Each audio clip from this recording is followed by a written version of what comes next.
Mute. ایرج.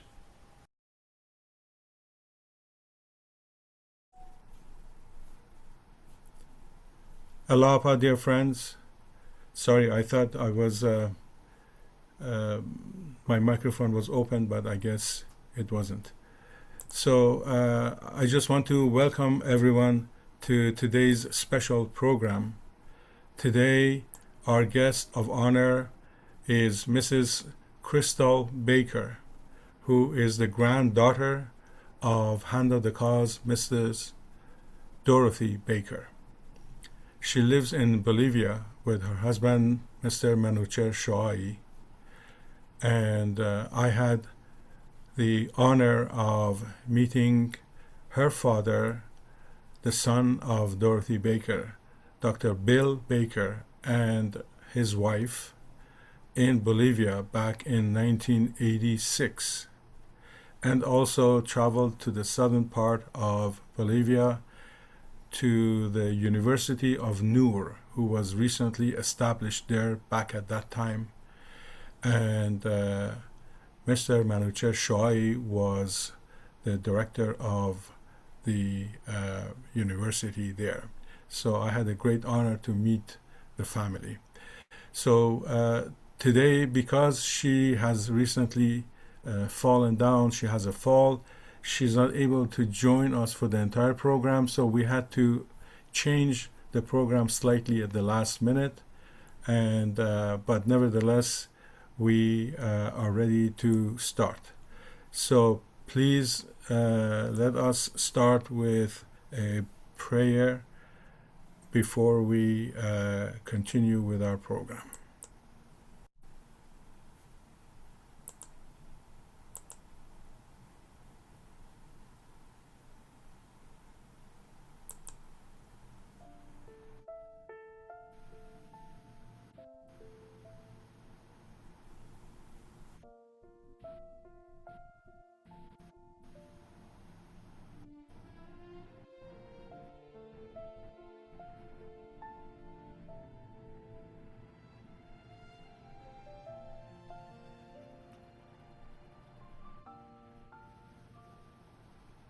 O thou who art attracted to the beauty of God,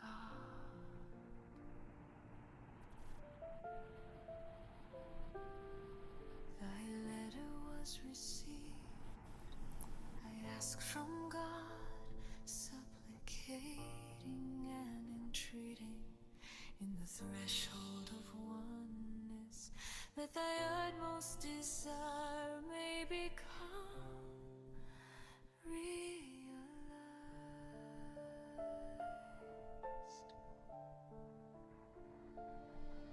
The desire of the sanctified souls is always for sacrifice in the path of God. Attraction by the merciful fragrances, the vivification of souls, the proclamation of universal peace, the establishment of the oneness of humanity, and the enkindlement of the fire of the love of God in the hearts of men. It is my hope that the desire of the friends of God be as such, so that they may be released from the influence of the ephemeral word, shine in the kingdom of eternity.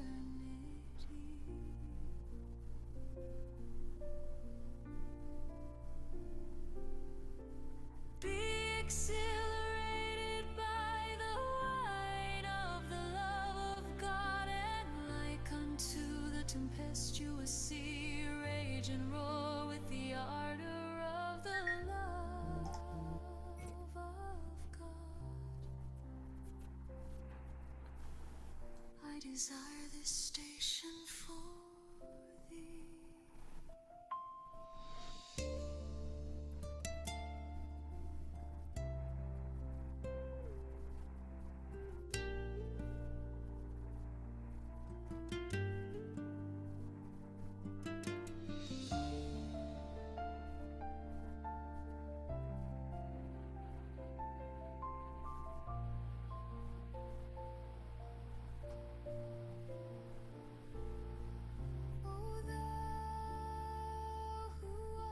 attracted to the beauty of God.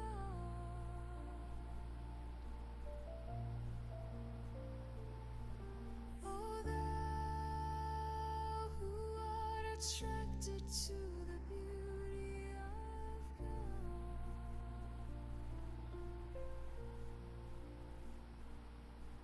I ask from God, supplicating and entreating in the threshold of oneness, that thy utmost desire may become realized.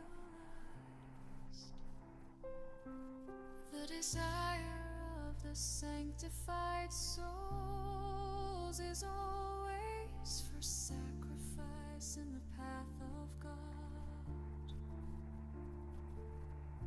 Attraction by the merciful fragrances, the vivification of souls, the proclamation of universal peace, the establishment of the oneness of humanity, and enkindlement of the fire of the love of God in the hearts of men. It is my hope that the desire of the friends of God be as such, so that they may be released from the influence of the ephemeral world. Shine in the kingdom of eternity.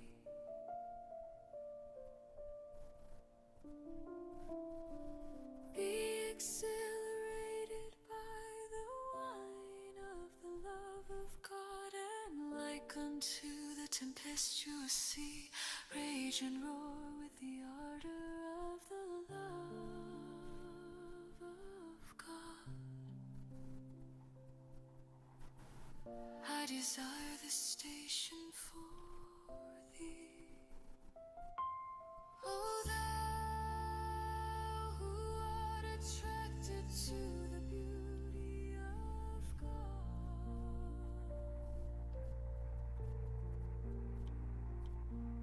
Oh, thou attracted to the beauty of God.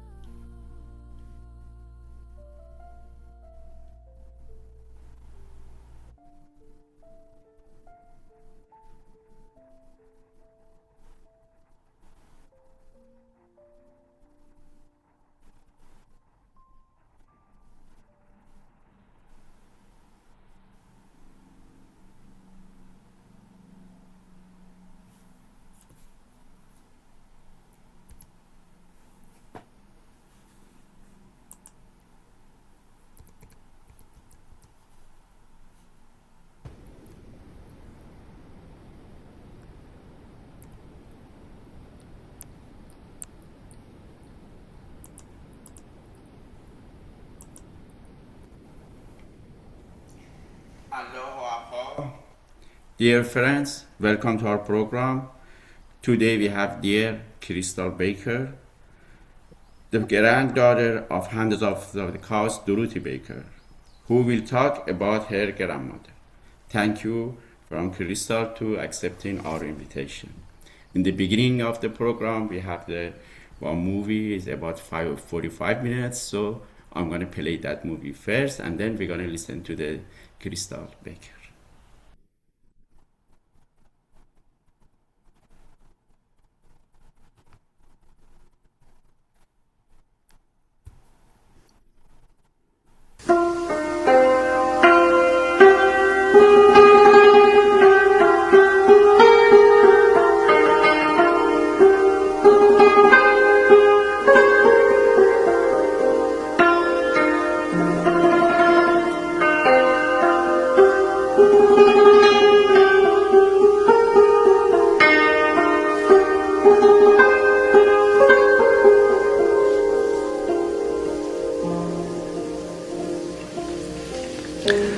The Legacy of Dorothy Baker, From a Gnat into an Eagle.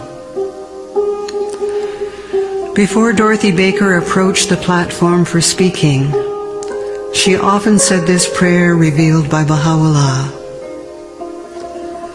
Praise be to Thee, O Lord my God, for guiding me unto the horizon of Thy revelation, and for causing me to be mentioned by Thy name.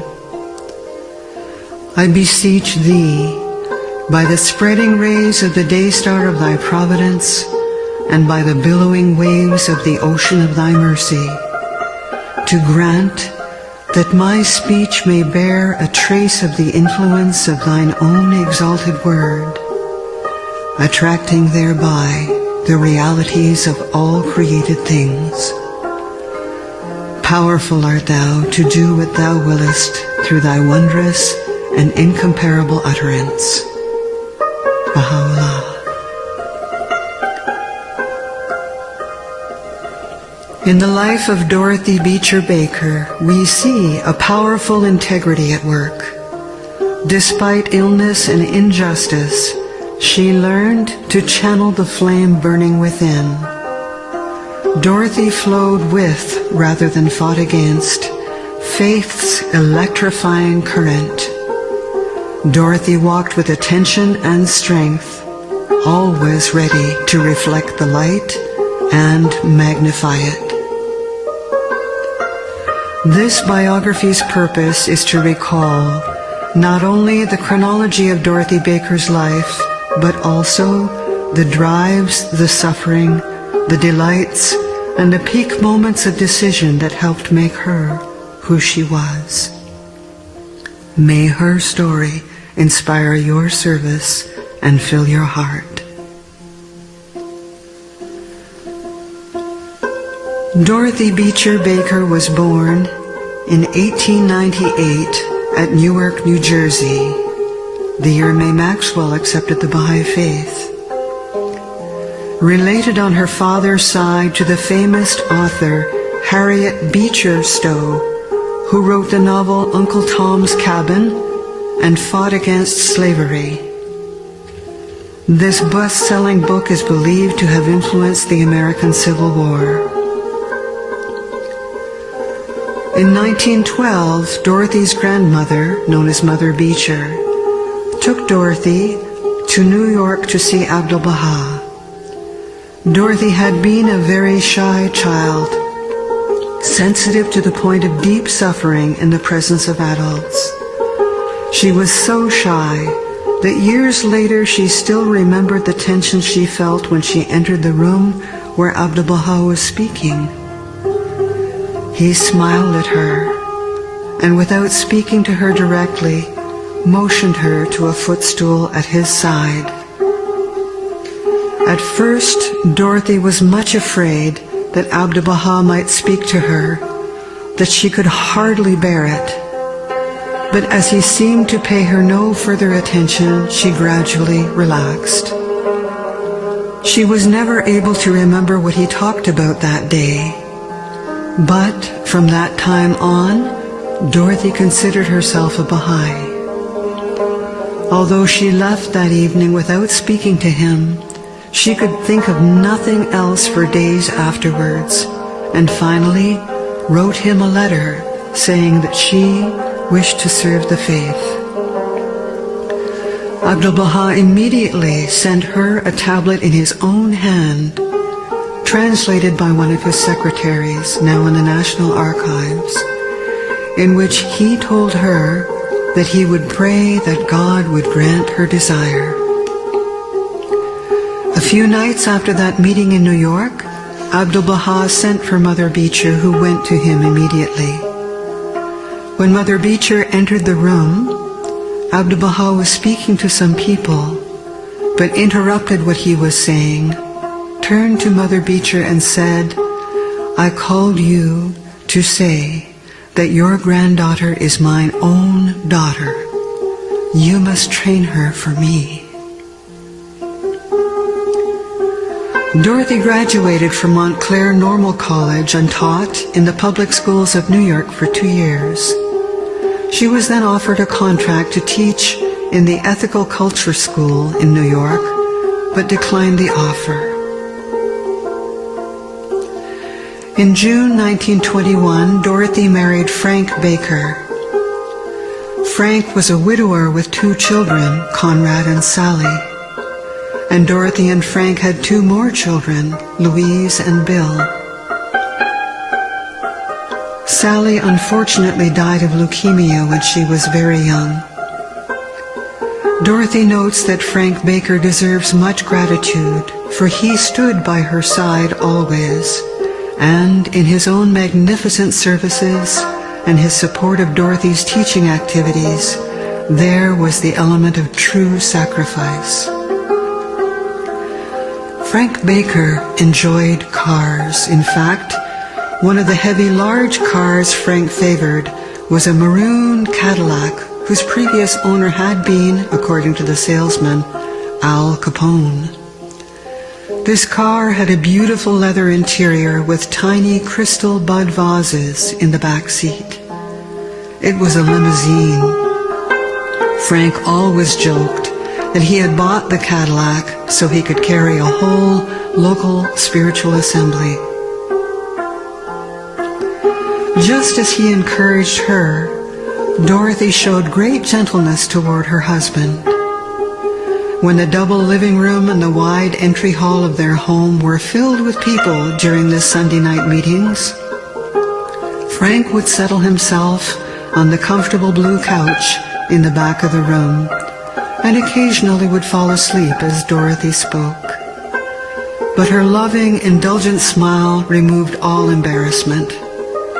When a snore or a sleepy snort made heads turn, she would laugh and suggest that if it annoyed anyone they should wake him, but otherwise let him sleep. Dorothy studied the Baha'i teachings in such a way, that is, with both mind and heart, that one would think her very life depended on her being filled to overflowing with the revelation of Baha'u'llah. She often said something to this effect: "Nothing worth knowing is attained without labor, tremendous effort, and undivided attention." Dorothy always felt sure that she was to go forth to service, and that her duty would be to give out thoughts that breathe. She often said she wished her service would kindle the feelings and touch the hearts. She certainly attained this wish, for as a speaker in small or large groups, she was eloquent, persuasive, and convincing. Dorothy also had that quality of personality so necessary for a public speaker: inimitable charm. But the most important quality which was ever present, and which strangers as well as friends could observe, was that of sincerity. Dorothy's first public talk was given in Foundation Hall of the Temple of the Baha'i House of Worship in Chicago, probably about 1929, at a Rizwan feast. The friends rejoiced in her arising, as they called it.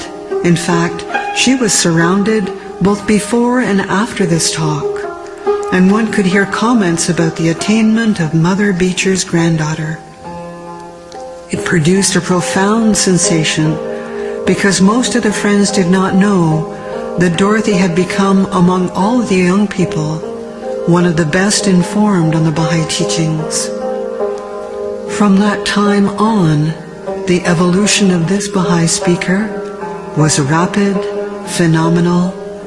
Dorothy was wanted everywhere. In 1928, Dorothy was a delegate to the National Convention. After that, she dedicated herself more to the service of the faith. She was first elected to the National Spiritual Assembly in 1937. Dorothy participated in leadership roles in several initiatives of the Baha'is before World War II.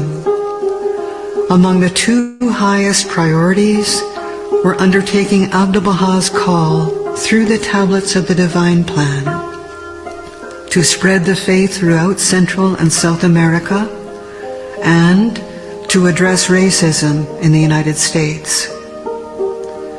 Dorothy was named chair of the Inter-America Committee of the Baha'i National Spiritual Assembly of the United States, responsible for many aspects of an initiative to expand the faith to Central and South America. In 1939, she was appointed by the National Assembly to the Race Unity Committee, which she chaired from 1941 to 1944 during the war. Dorothy was instrumental in establishing the College Speakers Bureau for the Committee on Race Unity. Between 1941 and 1942, she visited 30 colleges.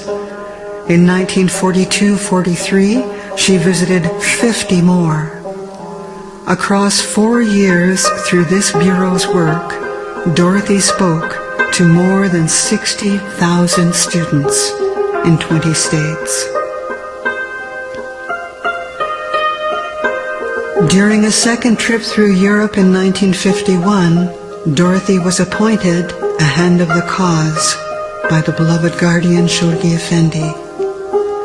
And Leroy Iwas said, "When Dorothy heard that she is appointed a Hand of the Cause, she lost her voice.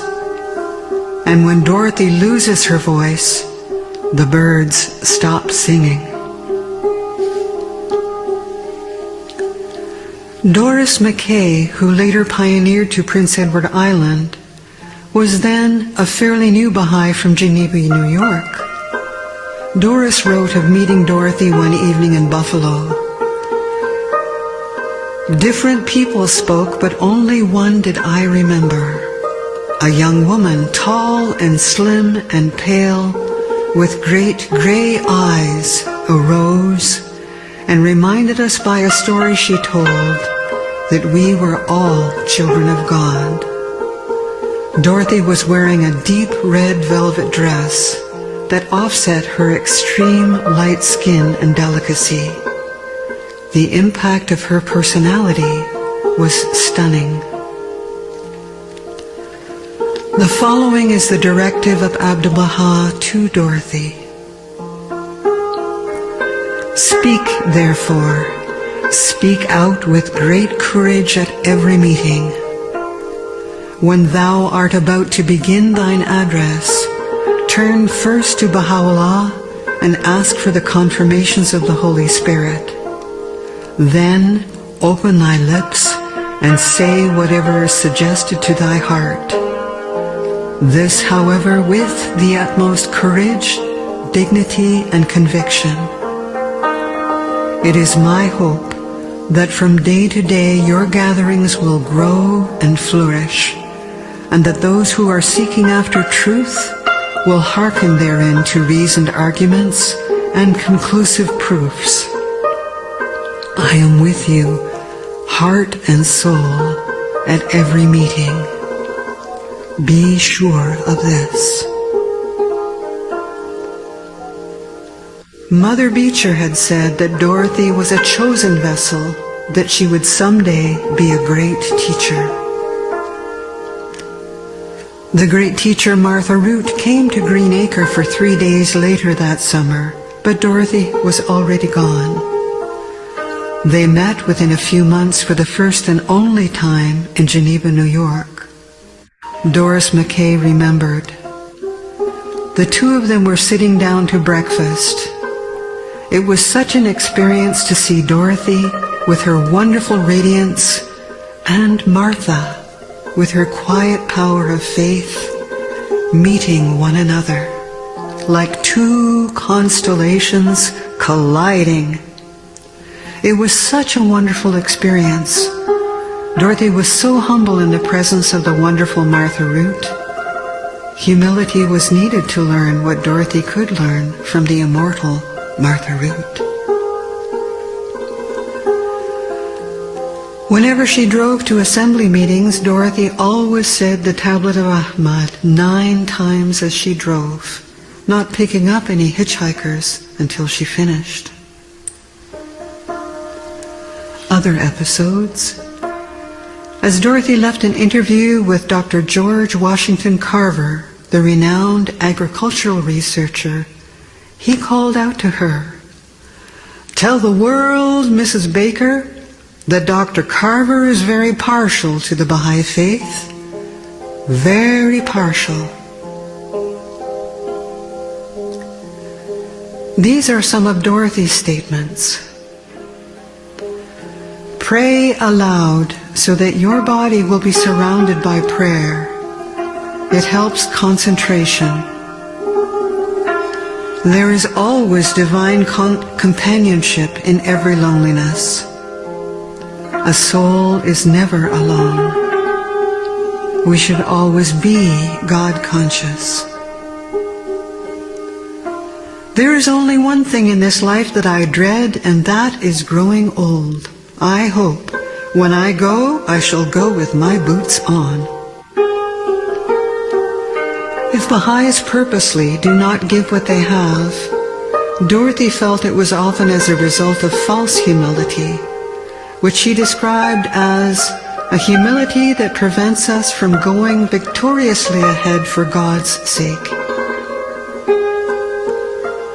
Take the cause seriously, but don't take yourself seriously. Dorothy Baker quoted the Baha'i writings, "I swear by the bounty of the blessed perfection that nothing will produce results except intense sincerity. I cannot bear the thought of inactivity. I want to be teaching full speed every day till the day I report to Abdu'l-Baha in person." Dorothy said, "It's my birthday now, and I give thanks to God for permission to live in such a time in God's moving drama." Joy appears first in the life that is inspired, and then it affects the lives of others. Every home where there is prayer is the garden of God. Being head and shoulders spiritually above others, Dorothy was a target for jealousy. She used to have many unpleasant things happen because of the jealousy of others. She'd come home. Frank would console her, joke with her and say, "It's good to have something like this to suffer for. Imagine your chagrin and remorse when you arrive in the next world and you have nothing to say to Baha'u'llah when he asks, 'What have you suffered for my cause?' Now you have something to say." Dorothy Campbell Rougeau. In January of 1942, I was invited to a Baha'i lecture in Jackson, Mississippi. I had never heard of the faith and knew nothing whatever about it.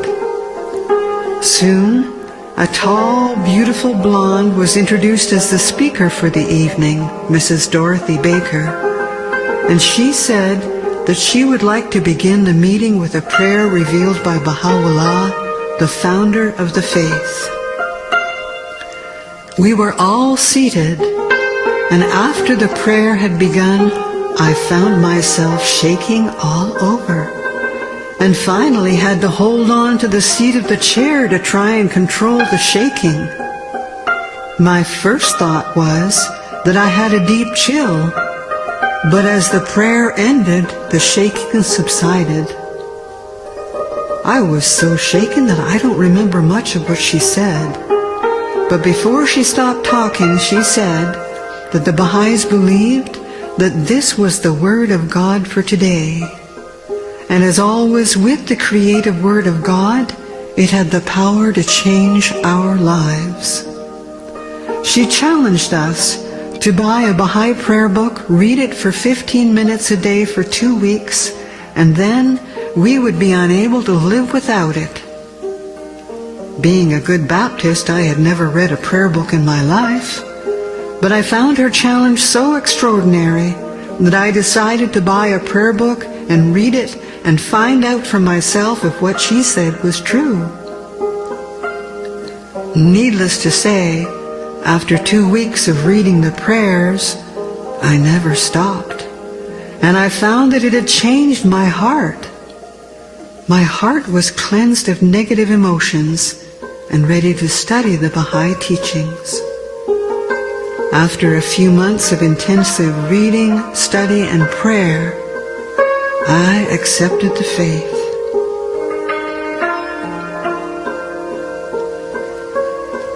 Once in Denver, Colorado, I presented her to a very small group called the Religious Tolerance Society.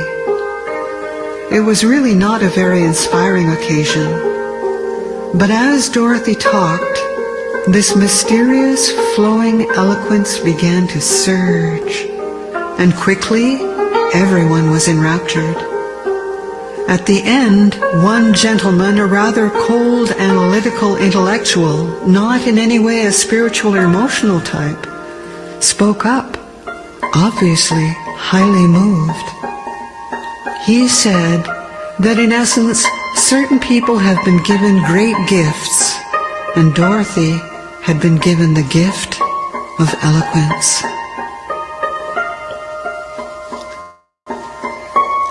Hazel Little recalled, "At my first meeting with Dorothy, Eleanor Kepfer and I joined her for lunch at an Oriental tea room. I remember saying to her, 'This faith sounds good. I can accept it, but I can't give up Jesus.' Dorothy, gently smiling, spoke softly and kindly, 'My dear Hazel, you don't have to.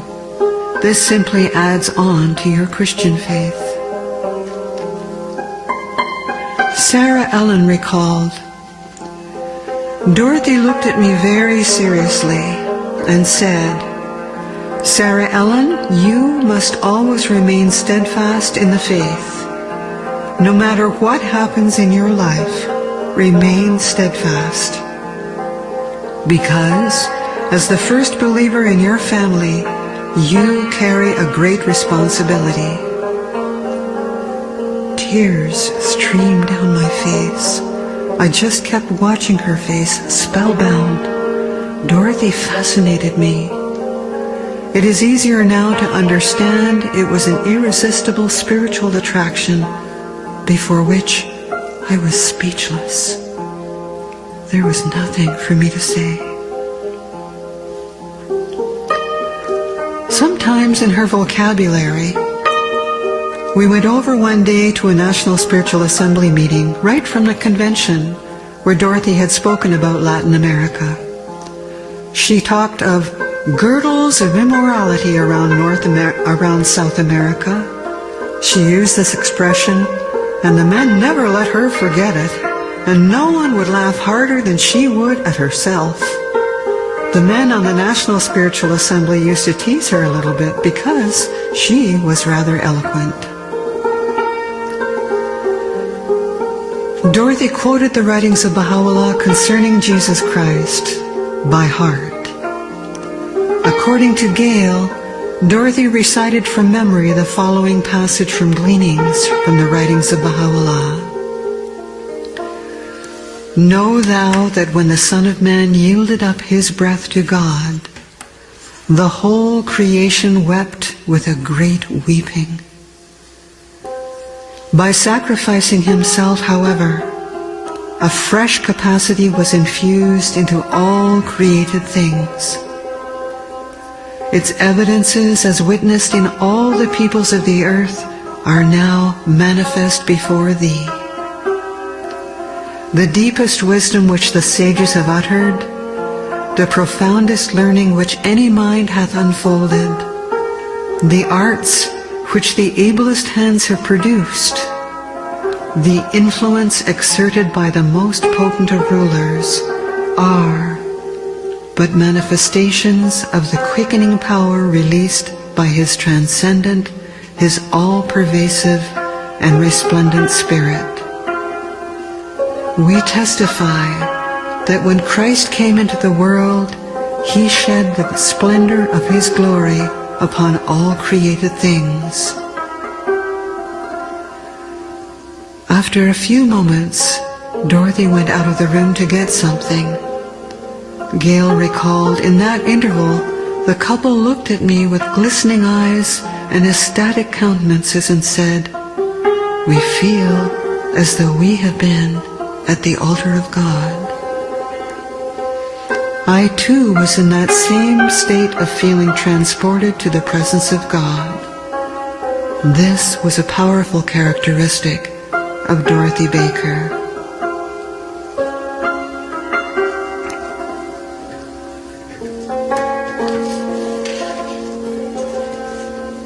Dorothy Baker quoted the Baha'i writings. "I swear by the bounty of the Blessed Perfection that nothing will produce results save intense sincerity." This attitude of intense sincerity, according to her son Bill Baker, was perhaps the greatest secret of Dorothy's success. Mr. Afshar, a pioneer to Africa who was present in the first Intercontinental Teaching Conference in Kampala, commented on Dorothy Baker. He said, "She was, in my idea, not from this world. In my life I have seen few people like her, and I haven't seen any more since that time. At the time she was speaking English. I could understand a few words only, but I could follow her tone and her emotion, and without being able to help it, I was crying. She was talking and I was crying all the time. Her words really were God's word, and I couldn't imagine that a human being could do such work, could thrill the world." It was on the afternoon of Saturday, October 3rd, 1953, when the friends had gathered in the London Baha'i Center to meet Dorothy Baker, who was on her way to New Delhi. It was a smallish room with a door at the back. I was sitting in, I think, the second row waiting as the friends gathered before Dorothy should arrive. Suddenly, I had the most extraordinary sensation, as if pure joy were pouring over me, and I was floating in an ocean of love. I looked around to see what on earth could be the cause of this feeling, and there was Dorothy Baker standing in the doorway, having just arrived. I'm not given to having such experiences, and I can only say that I had not the slightest doubt that Dorothy's presence was the source of it.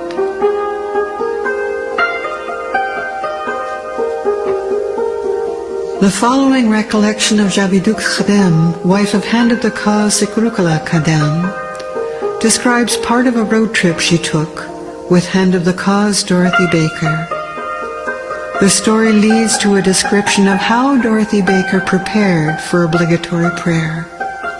We pick up the story with Dorothy driving the car while speaking. "I have to do something that I forgot. I promised to pray for Elsie Austin because she wants to go to Africa and the door is closed. Will you help me?" And I said, "Sure." I did not know what she wanted. She said, "I want to say the remover of difficulties 95 times. She said the prayer very slowly, and with each word the tears poured down. Dorothy didn't even notice me. I looked at her. I had never experienced anything like this. Tears covered her face and dropped onto her clothes. I did not even count the number of prayers she said, but when she finished, she pulled the car over to the side of the road and she passed out. I opened the car door and called, "Dorothy! Dorothy, please!" After a few minutes, Dorothy opened her eyes and was so happy. She said, "I'm sorry, honey, that I bothered you so much." I asked her, "Is this the way you always pray?" She answered, "Is there any other way?" "Do you always say your prayers like this? Do you say your prayer, your obligatory prayer, every day like this?" I asked. She said, "Did you ever read that you must wait to pray until you're feeling spiritual?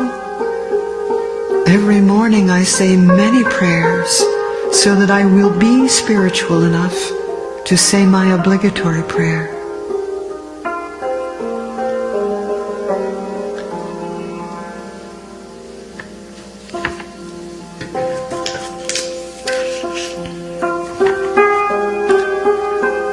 At the airport in New Delhi, about 100 Baha'is greeted her, and Dorothy arrived in time to meet with Prime Minister Nehru, Prime Minister of India. Hand of the cause, Mr. Furatan recalled the meeting.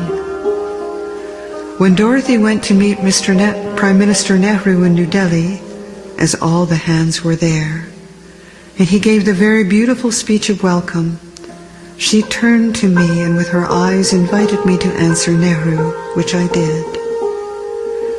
Dorothy loved everybody. She showed me many kindnesses. At all the conferences, the hands gave public talks or talks to the Baha'is. When I was the speaker, she always encouraged me afterwards, praising my speaking. Once she said, "Come sit next to me, my brilliant speaker." My impression was of her spirituality. My first impression was of her spirituality, her face, her eyes, how she looked at the people. Another thing that I saw in Hand of the Cause Dorothy Baker, she did in almost all the meetings. She herself would say a prayer at the beginning and in the end, in such a way and with such spirituality and feeling that even Baha'is like myself would be uplifted. I felt I was ascending to heaven. Her voice and her manner were quite distinguished.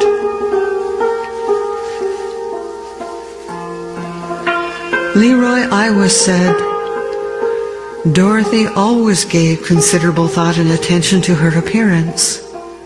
She spoke to me of the fact that even one's manner of dress should attract the listener to the faith." In Portugal, Dorothy had given a course called "What is a Good Administrator?" In it, she listed qualities a good administrator must have. Among them included detachment. Detachment from people, from love or dislike, detachment from praise or censure, detachment from your work. Frankness combined with courage and courtesy. A good administrator must have integrity in personal affairs consulted on by the Assembly and in loyalty to the Assembly decisions. A good administrator must have humility. Take the cause seriously, but don't take yourself seriously.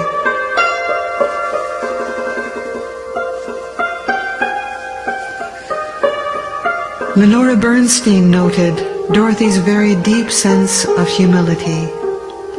She once heard Dorothy note, "It should be Frank, not I, who stands in the limelight. For were it not for Frank's support and understanding, I could not travel or teach at all."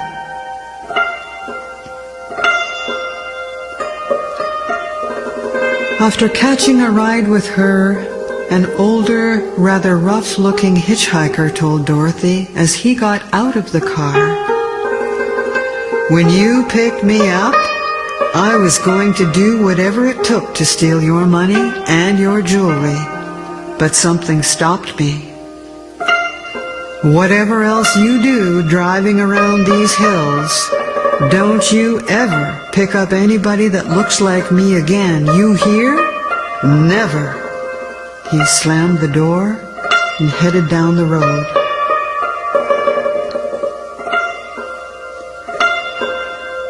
In the late 1930s, at a talk at the YMCA in Toledo, Ohio, a heckler stood up mid-sentence in Dorothy's talk.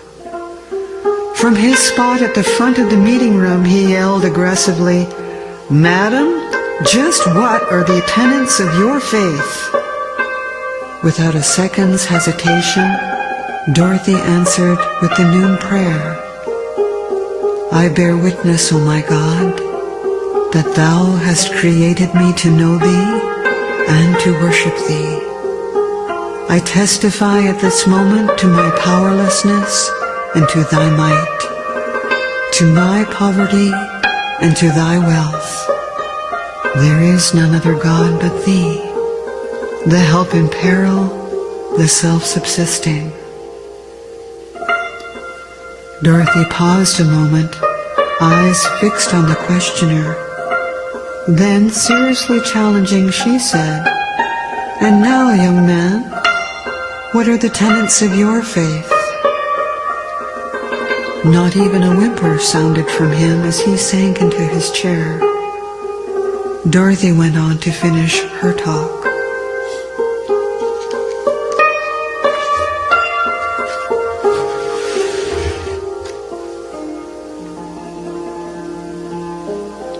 After she gave a talk in Houston, a non-Baha'i businessman said, "I would give anything in the world to be like Mrs. Baker." When asked how she achieved her calm strength and radiant confidence, Dorothy answered invariably that only prayer could bring security. Her love for Baha'u'llah was reflected in her love for each person. Doris McKay, often a roommate of Dorothy's at Baha'i gatherings, would sometimes wake up and see her friend rise to say her morning prayers. Doris wrote in her diary, "The chime of an alarm clock, the silvery pre-dawn light in the room, and Dorothy rising from her bed to say the long obligatory prayer, sometimes childishly rubbing the sleep from her eyes. Then, the dignified and graceful movements, like the classic postures of a religious dance. She became the prayer. Every changing mood of the prayer was reflected in her being, the awed adoration, the bowed humility, the anguished moments of contrition, and the final meditative calm."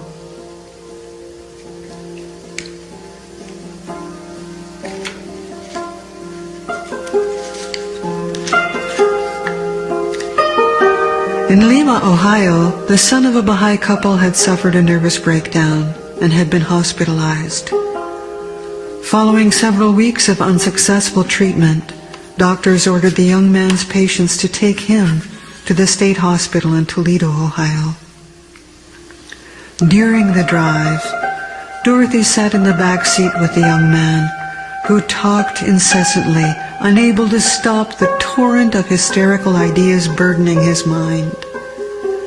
Terrified by his internal turmoil, the young man balked and cowered, finally throwing himself violently against the locked door of the car.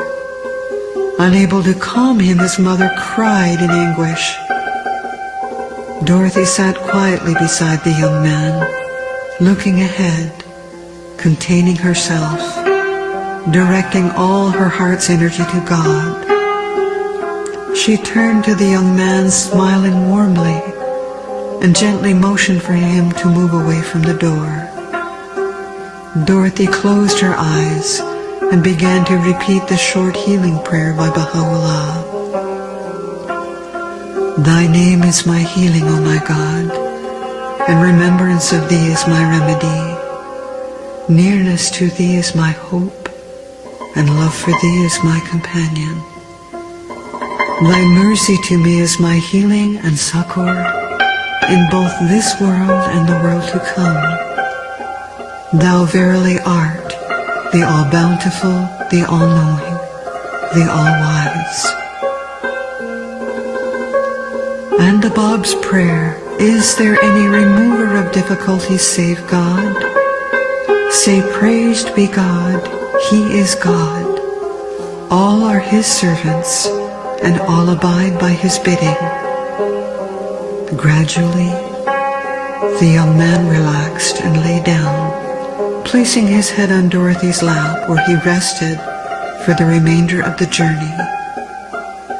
When arriving at the Toledo State Hospital, walking up the stairs, the young man stopped, saying to Dorothy, I can never thank you for what you have done for me.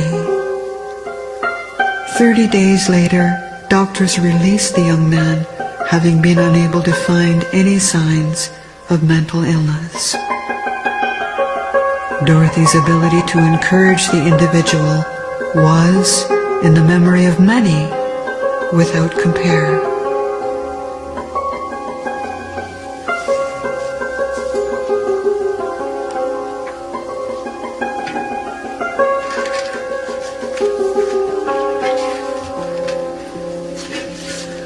Dorothy had a rather mystical communion with the picture of Abdu'l-Baha in her living room. Once Dorothy walked over to it, laid her cheek against the glass and said, I can go anywhere in the world. I can go through anything in the world as long as I have my beloved. Dorothy said, there's nothing I would love more than to give every minute of my life and all of my attention, all of my acts to the teaching work. But then I would become a very unbalanced person, and I would not be able to give a true picture of the Baha'i faith. I always have to see that I have three facets to my life: my Baha'i work, my family, and recreation.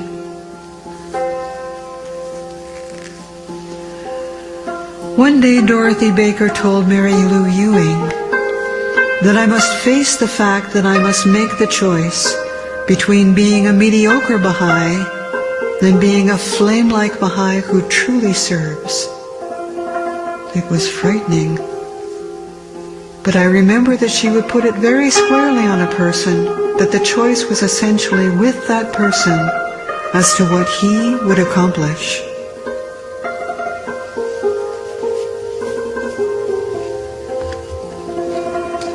Edna Andrews and Dorothy Baker. For weeks after the drowning accident which took the life of my 17-year-old son, I had been tortured by the same dream. His dead body walking, trying to come to me. I would waken devastated by grief. I dreaded the coming of each night. One beautiful September morning, Dorothy called me and asked me to have lunch with her. After lunch, she suggested we sit out in her yard by the lily pool in the garden. Without preamble, Dorothy said, Edna, you are sad. What is bothering you? Then I told her of the devastating dreams which came night after night. She looked at me very intently for a long moment, and then with infinite love in her voice, she gently touched my hand. With the most natural conversation, she prayed that these dreams would be removed and that I would know a lasting peace. To this day, there has never been another distressing dream, and peace did come to my heart, an abiding, continuing, blessed peace.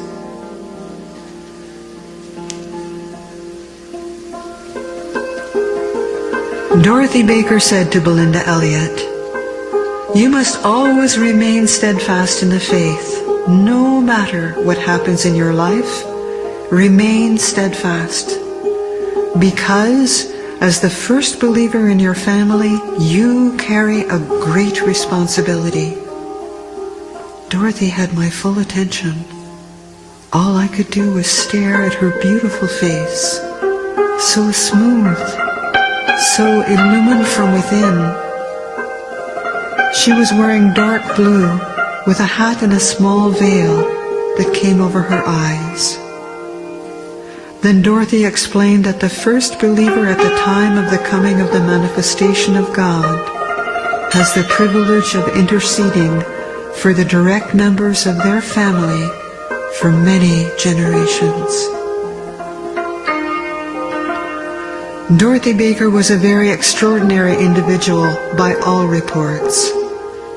When Jack McLean asked Esther Hayes, a Jamaican Baha'i lady, about her impression of Dorothy Baker, Esther's answer was very interesting. She said, "When I saw Dorothy Baker, I thought, this is how the mother of Jesus would have looked like." Dorothy also made a great impression on Rahia Khanum, and the guardian's wife was not easily impressed. Dorothy had charisma and the power of the Spirit because of her great faith and purity of heart. Irene began to weep when listening to Dorothy. She later said, "Never before had I been unable to control my tears, and I felt very much ashamed."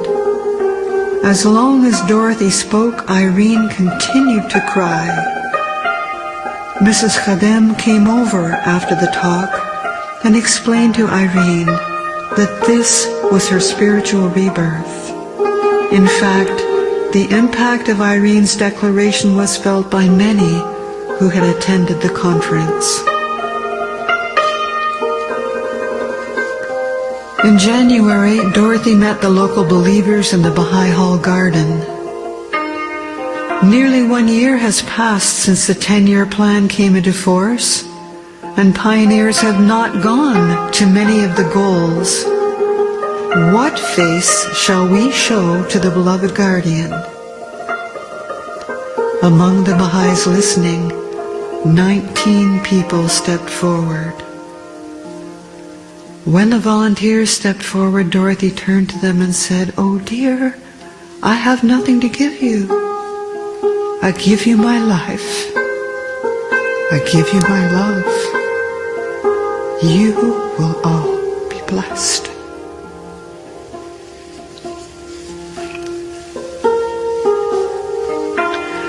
Dad and I sat at the Pullman table when Mother came in after taking some friends to the train who had come to Lima to visit Mother Beecher's grave. Mother dropped into her chair at the end of the table, and after talking a few minutes about the visit, suddenly said, with considerable heat, "I hope people don't make a shrine of my grave after I'm buried." Dad chuckled and asked, "And how can you be sure they won't?"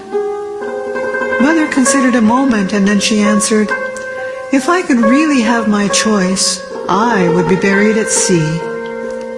Later, Mother added, "And if I could choose the sea, then it would be the Mediterranean, whose waves will lap continually on the shores of Akka."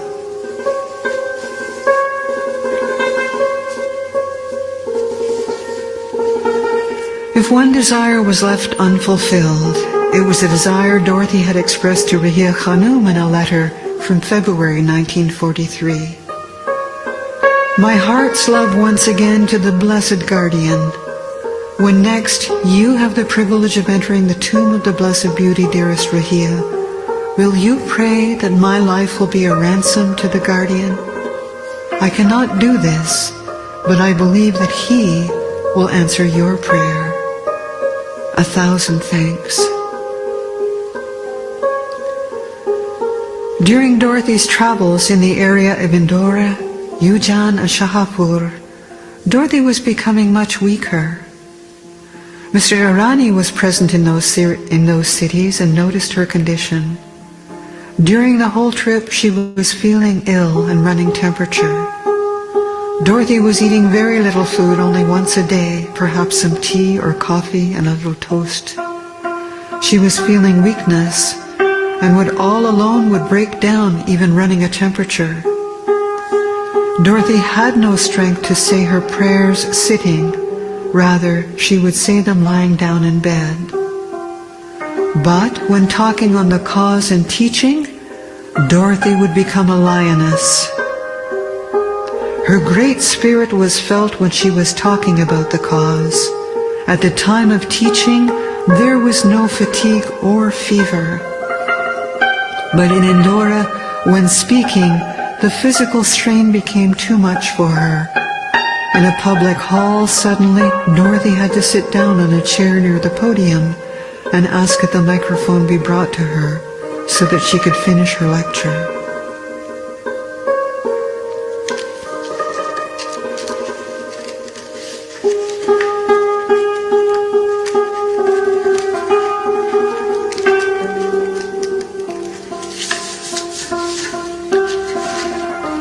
In 1953, exactly 10 years after writing that letter to Raya Khanum, Dorothy made her pilgrimage to that most sacred spot. Her prayers there surely reflect the same devoted hope to be allowed to offer her life as a ransom to free Shoaie Effendi from distress or harm. In February 1953, on her way to the Kampala Intercontinental Conference, Dorothy was welcomed to the Guardian's presence, where story has it that in greeting her he said, "Welcome, welcome 1,000 times welcome, my martyr pilgrim." Raya Khanum recalled, "So you see that when she did eventually come here, it was the fulfillment of a lifelong dream of hers. And I remember going up to her bedroom before the night she was to leave and telling her how distressed I was that after waiting so many years to come on pilgrimage, she only had 7 nights due to airplane connections." Dorothy gave me an answer which I have very often quoted to the friends. Dorothy said that she felt that when people come here, they were like a dry sponge, and that when they had the experience of the pilgrimage, the shrines, the Guardian, in an instant they were filled like a sponge being plunged into water, and that very little more could be added. So I should not feel sad that she had only had 7 nights. Dorothy's beautiful eyes were shining when she said this, and I was deeply touched.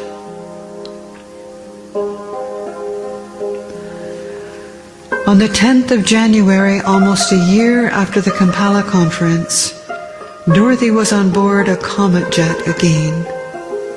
The flight left Karachi, stopped in Beirut, then Rome, where Dorothy mailed her final reports to the Guardian. The plane BOAC Flight 781 had taken off at 4:30 a.m. Lima time, Sunday, on its way to London, and crashed in the sea about 40 minutes later. Dorothy had had plans to continue her trip from Rome to Paris, New York, and from there to a pioneering post with her husband Frank Baker in St. Charles, Grenada, West Indies, to conduct a 10-year island crusade. A fisherman from the Italian island of Elba, Giovanni Di Marco, was on his boat just south of the island when he heard the whine of a plane. It was above the clouds. I could not see it. Then I heard 3 explosions very quickly, one after the other. For a moment, all was quiet. Then several miles away I saw a silver thing flash out of the clouds. Smoke came from it. It hit the sea. There was a great cloud of water. By the time I got there, all was still again.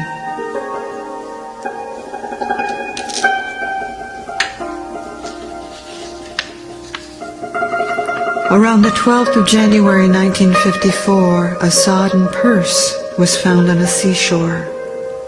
The purse had belonged to a woman traveling on a flight from Rome to London. The plane had crashed into the sea 2 days earlier, killing all passengers on board. Inside the purse was a pamphlet with information about the Baha'i faith. The pamphlet was given to her by another passenger, Dorothy Baker, moments before both the giver and the recipient were killed. Thus, to the very end of her life, Dorothy Baker was sharing the healing message of Baha'u'llah. Her wish to die in her runners was fulfilled when she died, teaching the faith and on her way to meet her husband at their international pioneering post at the age of 55 years. Around the world, Baha'is dreamed of her that night and nights before and after. To one of the friends she said, "I never went down. I stepped straight into the arms of my Lord." A friend reported that Dorothy had appeared to him in a dream saying, "It's all right. I'm with my Lord." "Don't worry. I wasn't on that plane at all. I was with Baha'u'llah the whole time." The news of the disaster went round the world, and undoubtedly, millions of people heard the word Baha'i for the first time.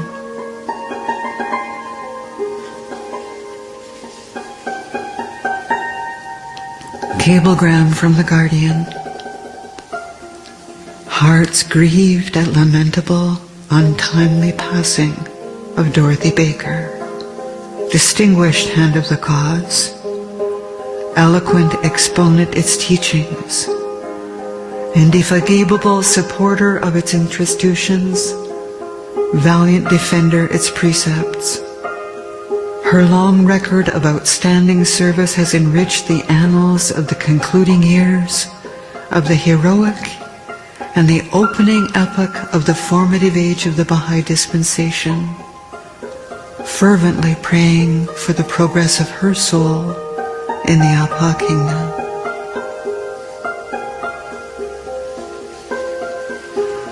What can one offer except a heart full of burning gratitude when a life has been forever changed? With tearful eyes and burning soul, we recount the life of a lioness of the cause who lived every moment of her precious life to fulfill her greatest desire, to be a ransom for our beloved guardian in Haifa. Dorothy Beecher Baker's worldly mission had ended at age 55. I hope that all can find time to meditate on the motives and ways of such a life.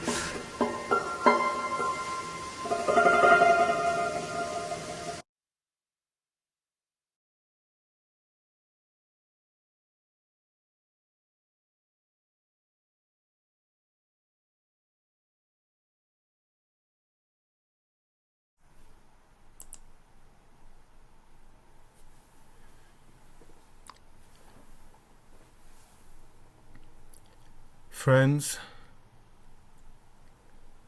after watching this beautiful recollections of Hand of the Cause Dorothy Baker, I personally am speechless to say anything at this point in time. It is really an exemplary life of a servant of Baha'u'llah. One can learn many lessons from her sacrifice, from her steadfastness, and from her love for the faith. So without any further ado, I would like to ask Mrs. Crystal Baker Shoaie to give us the honor of talking to us. Thank you so much for accepting to be here with us. Please go ahead.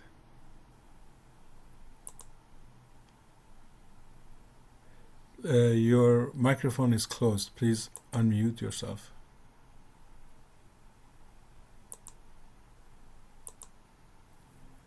You're a co-host. You should be able to unmute yourself. If you just press the microphone down below on the left.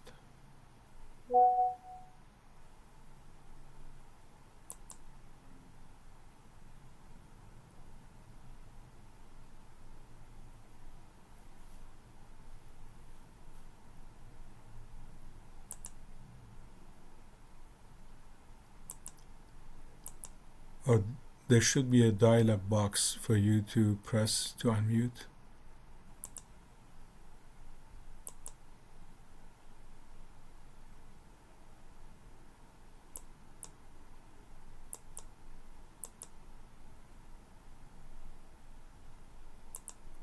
Do you see the dialog box in the middle of your screen?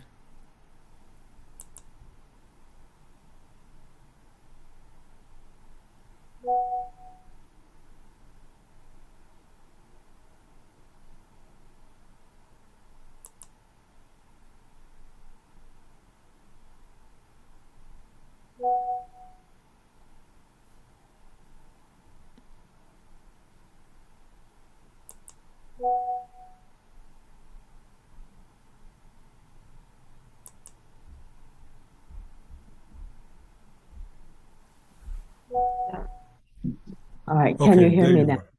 Yes. I'm sorry. Somehow I lost my image and my sound. And fortunately, my grandson came and fixed it for me. Yes. Well, thank you very much, both Farzad Edalataniye and Iraj Kamalabadi, and everybody else who has helped organize these wonderful meetings.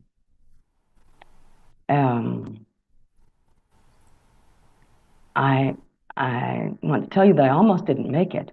I had a bad fall and I hit my head very hard and I was in the hospital for a couple of nights. And that's why I asked him to please show the film, which I love. I think the film is wonderful. And I also want to thank, I don't remember the name right now, but the man who made the film or the documentary. It's wonderful. And I will just speak, I'll tell a few complimentary stories because I'm still a little bit dazed or something. Something's not quite right.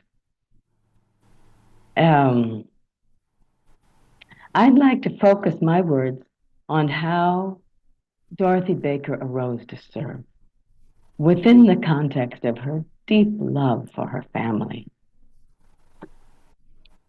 She met Frank Baker when she was a school teacher. She was a school teacher. She originally wanted to become a lawyer like her father, but her father told her, no, that's no world for you. If you want to continue your studies, you can become a school teacher. And so she did. And she was a school teacher in Newark, New Jersey. And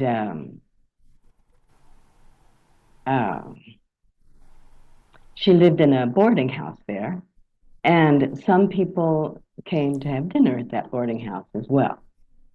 And one of the people who came was an older woman with two children, Sarah and Conrad. Sarah was about 7 and Conrad a couple of years older. And Sarah just loved Dorothy. And they would sit together after dinner and chat and have a little time together.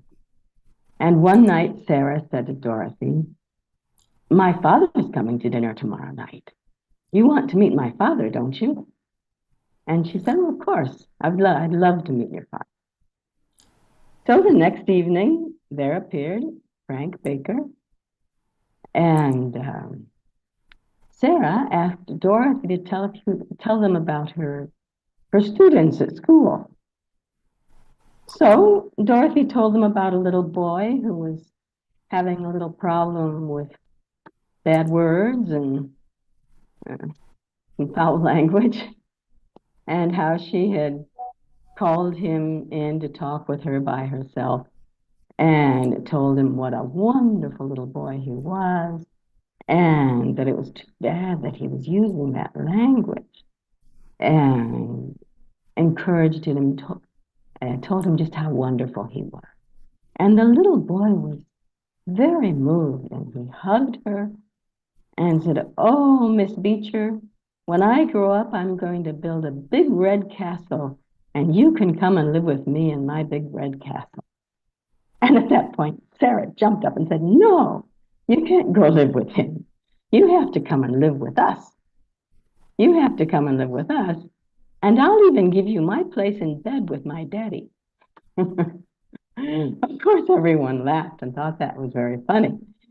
And it turned out that Frank, or Sarah and Conrad's mother, Frank's wife, had passed on a couple of years earlier. And of course, it was very, very hard on everyone, especially the children. And understanding that, when he was home, for his work he traveled, but whenever he was home, he would have the children take turns sleeping with him in his bed. And this was the most cherished thing for Sarah, and she was offering this to Dorothy. Of course, Dorothy was embarrassed, but she laughed along with everyone else. And they started chatting and getting to know each other, and they started going out, and 7 months later, Frank and Dorothy were married. Well, as you can tell from that, how they got to know each other, she immediately had 2 children. She got married and there were 2 children included, who she loved, and they loved her.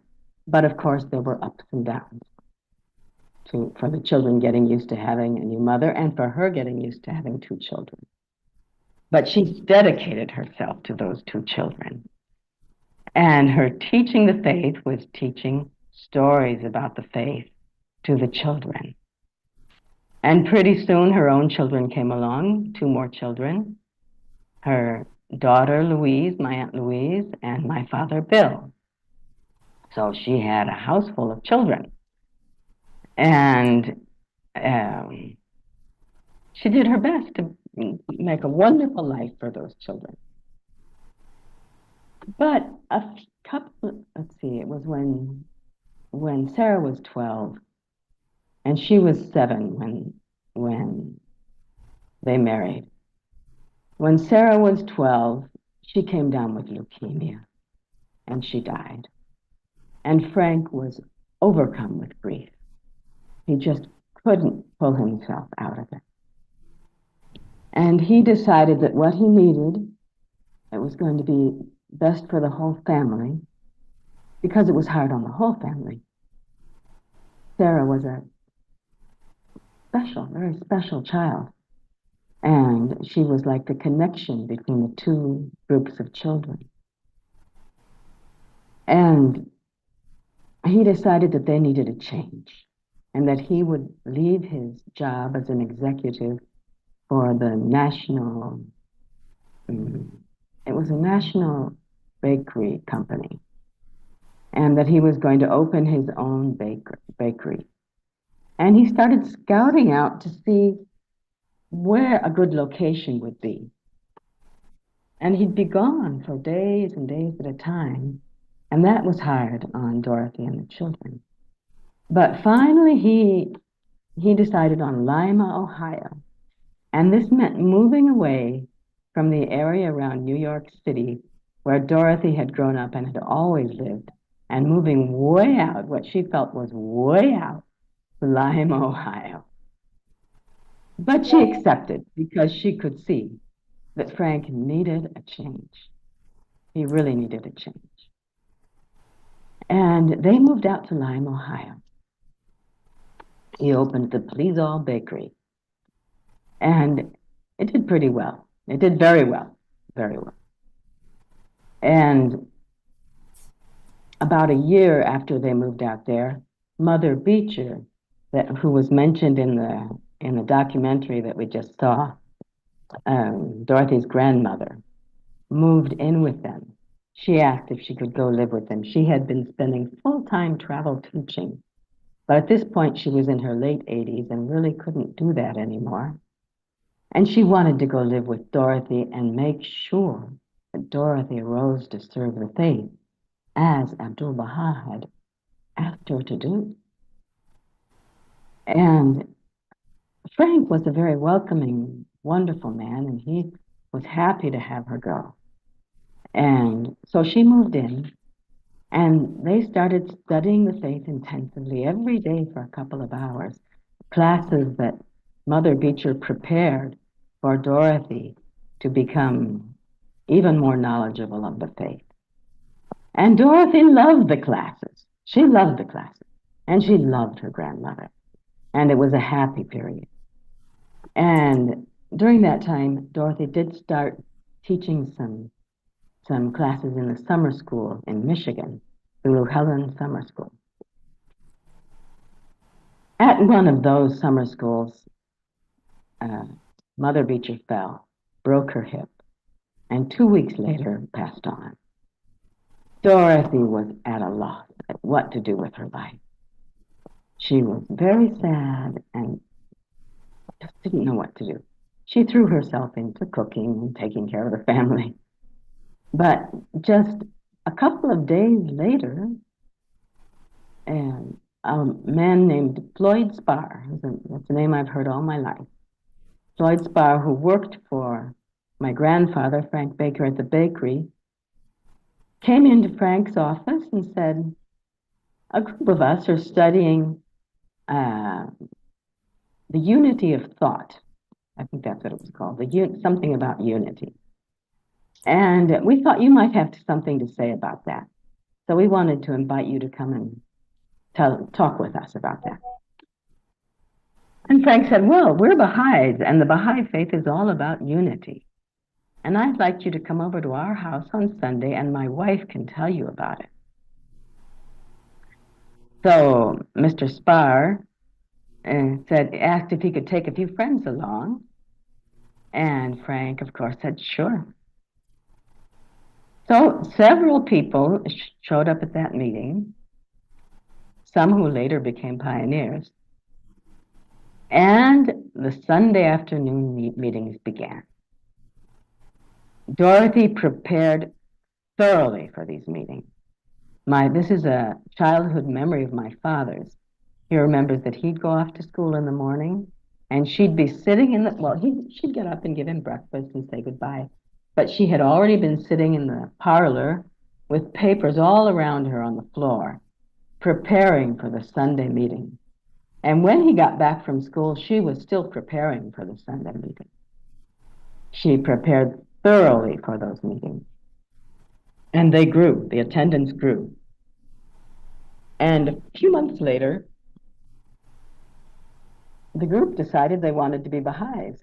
Well, this was unheard of in the U.S., that a group of people wanted to become Baha'is, and Dorothy wasn't so sure about it.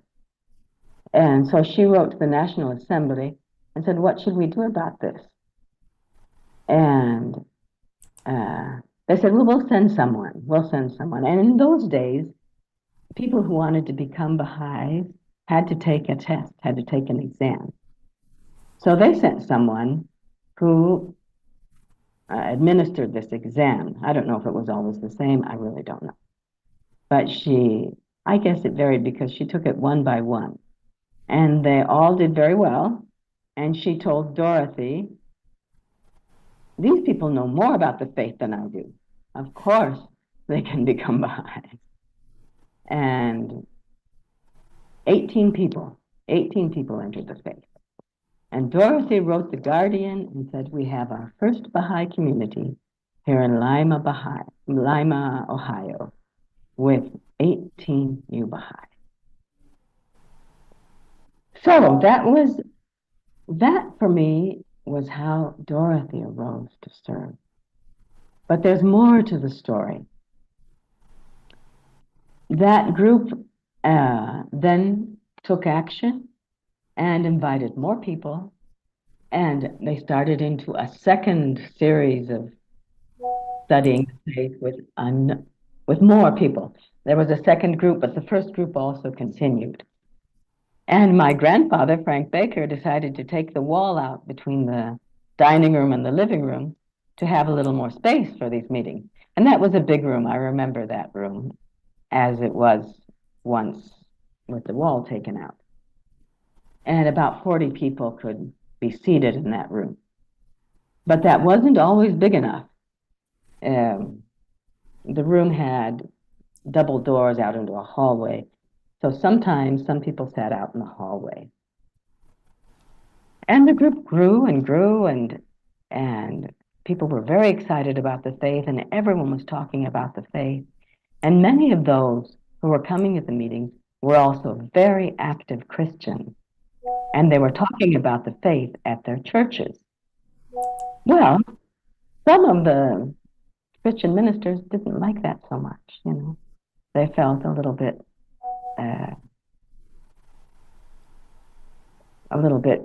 menaced by that. And so a Sunday came when 3 ministers spoke in the church against the faith. And they said that this was an evil influence and that nobody must go to the Baker home. And one of them, at least one of them, said that they really should not buy the bread either. They shouldn't buy the please all bread. So, of course, some people did stop going.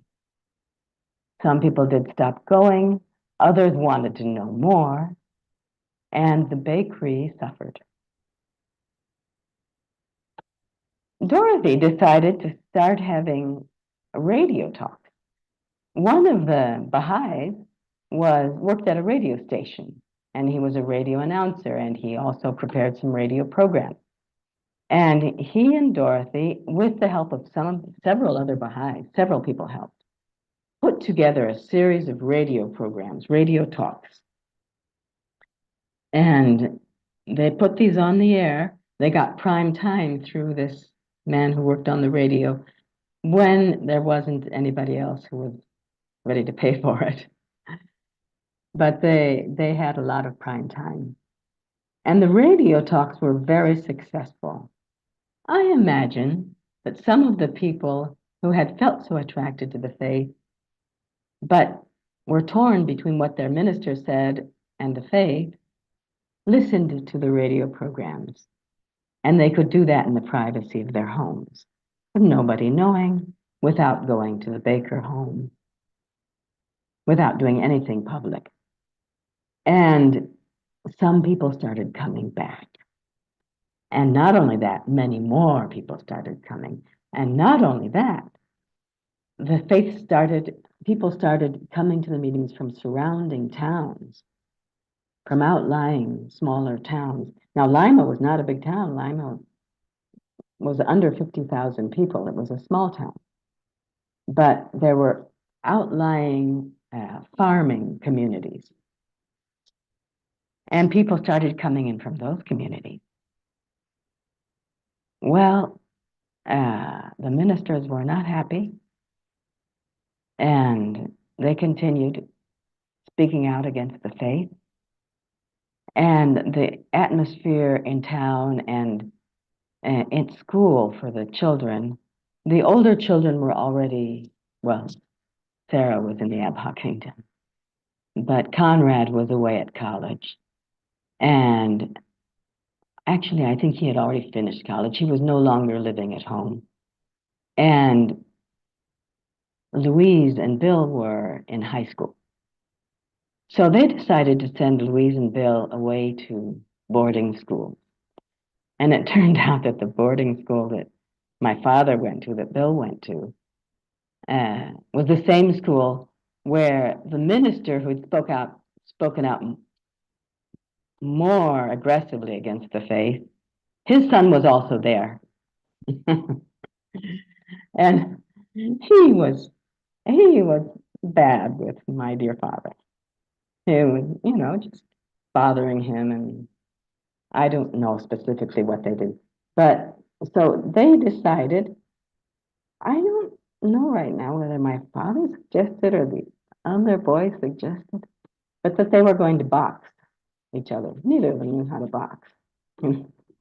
But they were going to box. And so they went to the gym and put on boxing gloves, and they each swang and missed. But they swang again, and one got a black eye and the other got a bloody nose. And then they became friends. They actually became friends. But boarding school was hard for, at least for my father. He wasn't very happy there. Anyway, back to Lima. Um, they had the radio programs, and the meetings at home were coming along, and the Baha'i community had become a very confirmed community. Those who stayed were very strong. And Dorothy started making trips out to the smaller communities around where people had come from to the meeting.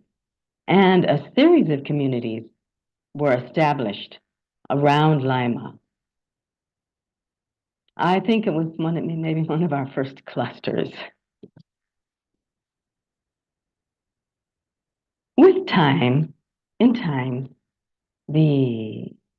one of the ministers, the most aggressive minister, was transferred. He was transferred somewhere else. And the one who came in his place told the community that he didn't want to see anybody speaking badly of the Baha'i faith. And he contacted Dorothy and Frank and wanted to know about the Baha'i faith. He said, I want to know what this is about. And he didn't become a Baha'i, but he was not at all against the faith. And there the tide changed. Things changed in Lima, and the opposition to the faith did end.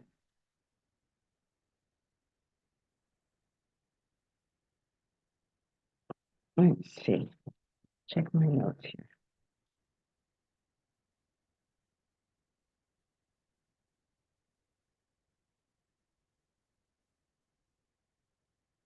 Well,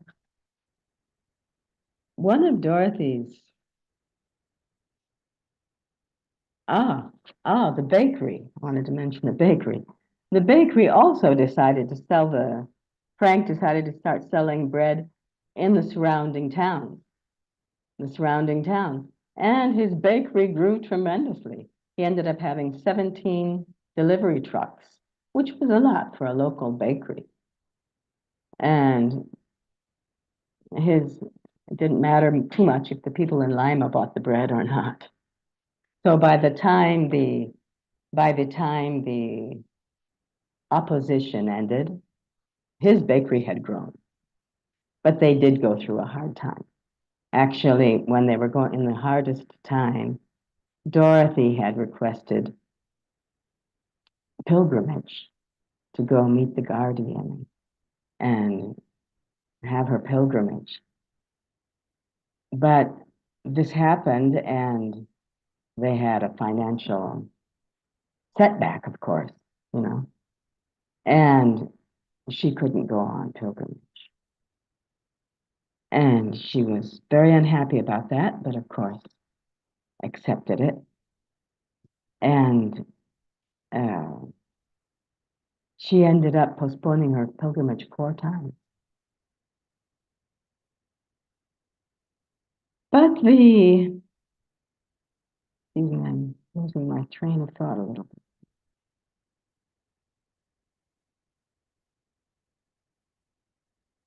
Did I tell you about the radio programs? Okay. Well, of course, the radio programs were and the radio programs were very key in raising up communities around Lima, Ohio. And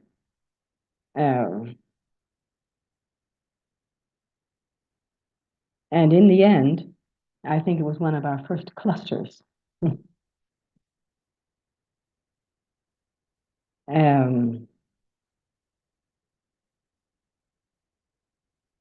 So, as happens, the opposition to the faith was very fruitful.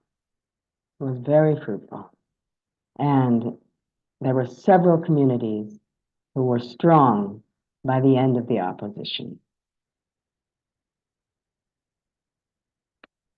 The Guardian said that instead of putting out the flame of faith in the heart of the faithful, the hate of the clergy of Lima served to intensify it. And 30 pioneers rose up to serve from that small town in Ohio, from Lima, Ohio.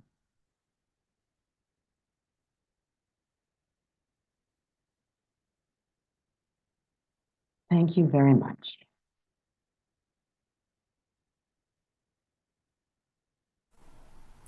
Thank you so much, Mrs. Baker Shoaie.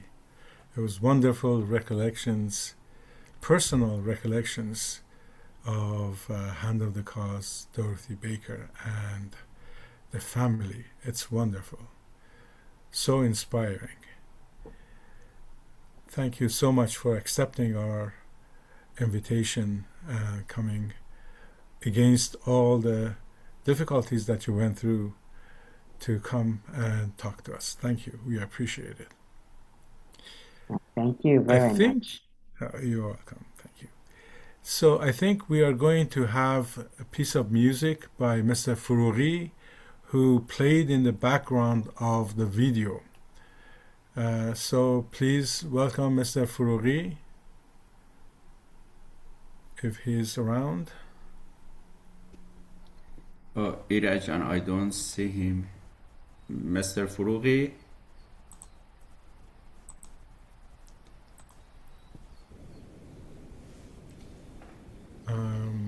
He's not here. Okay, so why don't we play the short video first, and hopefully by then he will show up.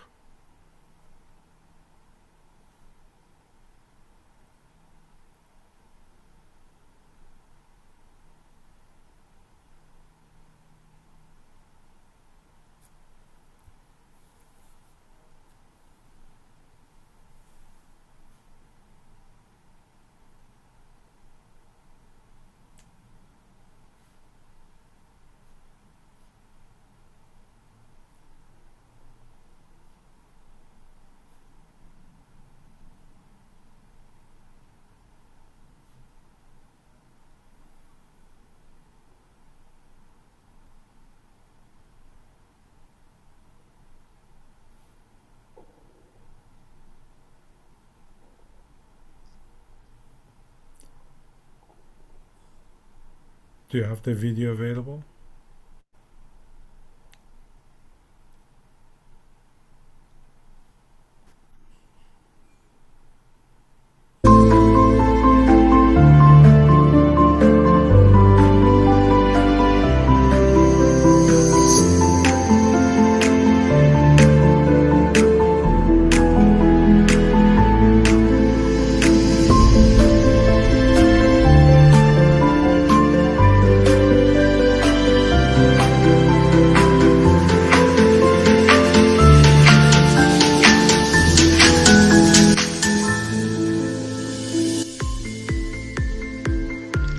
The inspiration of Dorothy Baker's life lies not only in the service, sacrifice, and spiritual qualities she shared with her fellow hands of the cause.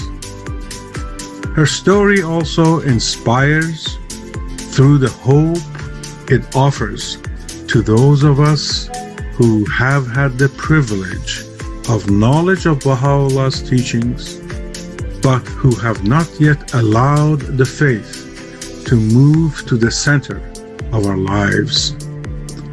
For Dorothy's transformation into the distinguished hand of the cause, eloquent exponent of its teachings, indefatigable supporter of its institutions, valiant defender of its precepts, as she was described by the guardian she adored, was neither instant nor linear.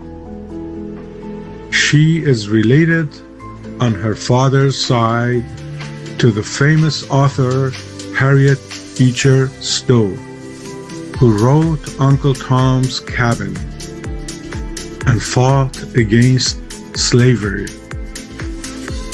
This bestseller book is believed to have influenced the American Civil War.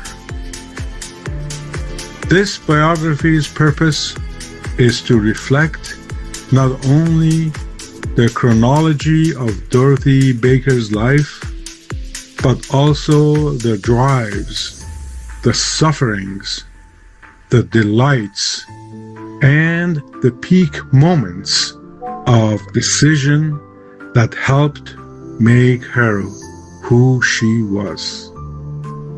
May her story inspire our service and fill our hearts.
So, Farzad Jan, do you have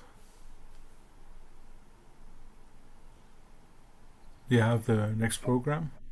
Yes, still I'm waiting for is he here? him. No. Okay. So, If he's not here, then it's okay. Maybe we can end the program now if there's nothing else or to maybe share. we can ask the people if they want to talk or say something. Sure. Now is the time. Yes, Yes, yeah, they definitely we can do that. can raise their hand. I've noticed that there are some relatives of you, Mrs. Baker, Shoaie. So maybe the relatives can talk first if they'd like to, and then other friends. Please raise your electronic hand so we can get to all of the questions. Thank you.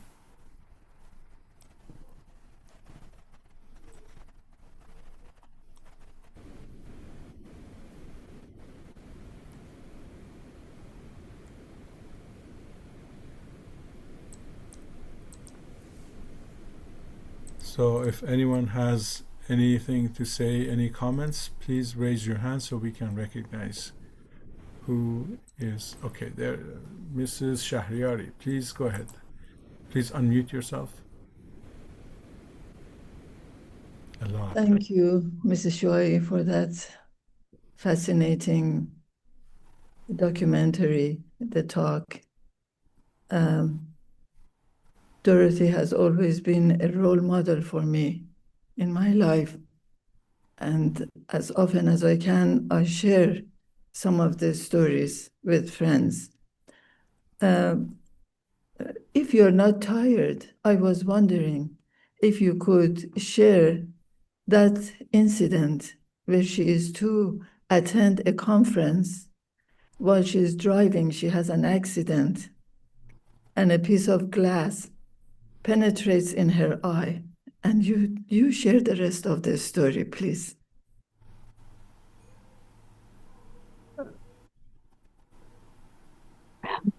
Let's see, how do I unmute? Yes, You your are microphone is open.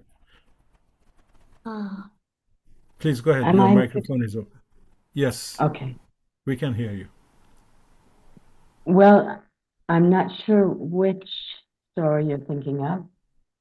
I can think of two that might be a story. One is, yes, where a piece of glass penetrated her eye. And but she insisted on going on to give the talk, or I don't remember exactly what it was she had to do, but I'm sure it involved a talk. And afterwards, she went to see a physician about it, as I recall. And he was amazed. He was just amazed that she could function at all with that apparently sliver of glass in her eye. But she got it together and did. And then the doctor did something about it. Maybe you remember more of the story than I do, Mrs. Faride.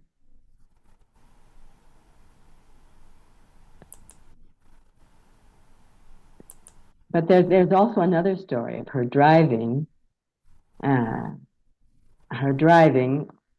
was in an accident. I think it's a different story.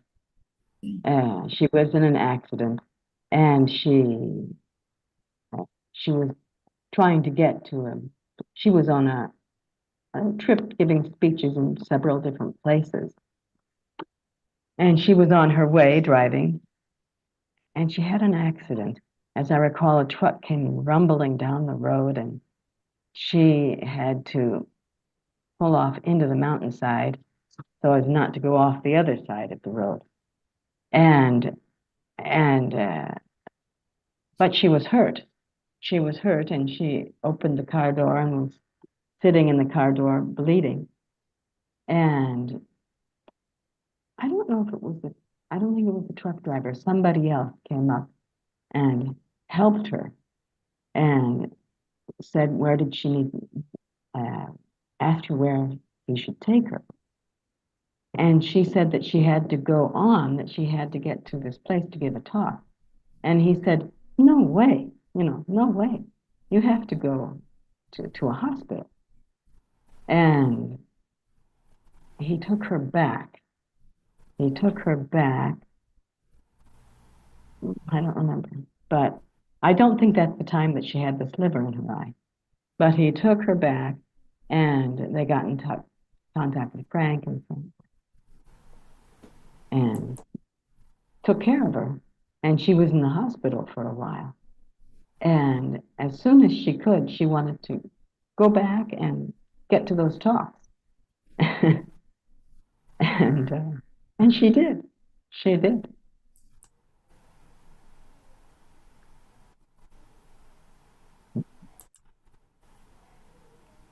Thank you Maybe so you much. can fill in more about those stories yourself. Yes. Faride Khanam, can you open your microphone if you would like to see? Yes, go I ahead. think because there are so many hands up, I think I should stop. We got the gist of the story, but it's her courage, her braveness, her everything about Dorothy was miraculous.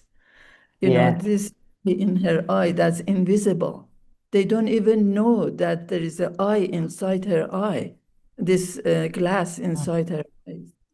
And then there just happens to be a physician in the audience. Oh. Yeah, it's in the book Copper to Gold, and that's what the story, and friends can. I don't want to take more time. They can go and read it. Thank you so much, Mrs. Shoaie. Thank you so much. Shirin Khanum, please open your microphone. Yes, go ahead.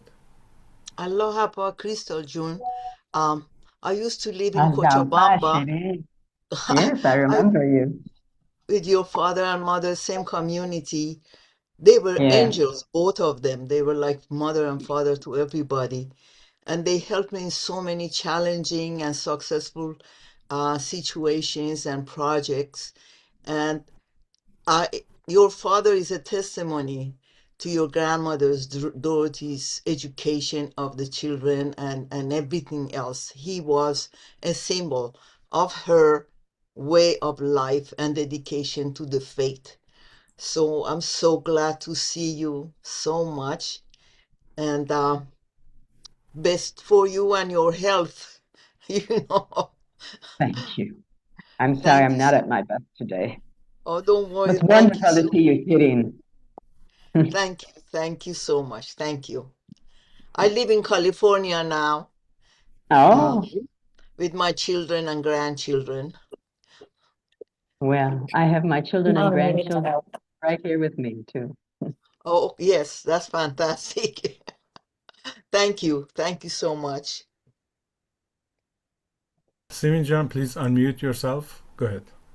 الله افا الله افا Mrs. Shoaie Aziz, thank you so Allah much.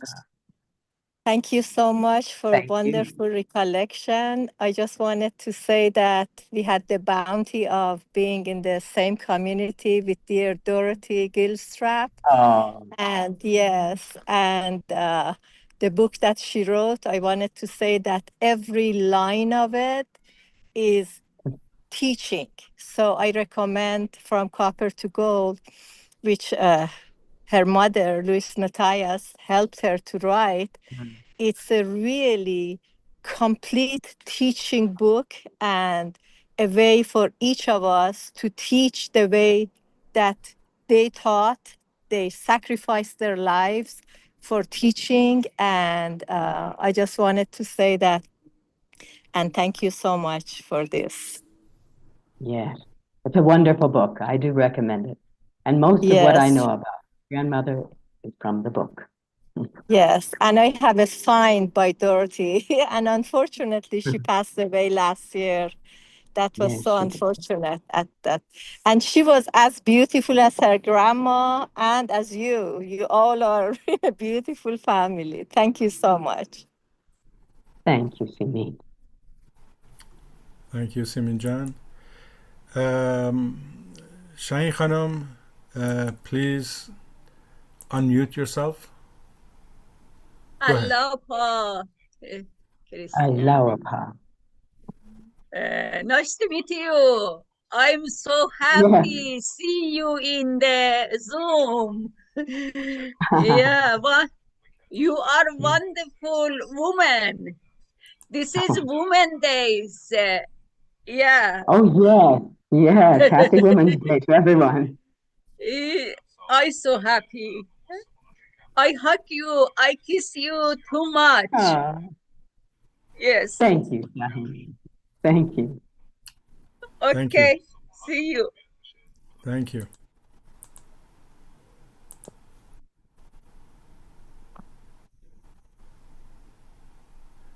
Mrs. Skander, please unmute yourself. Yes, go ahead. Stephanie?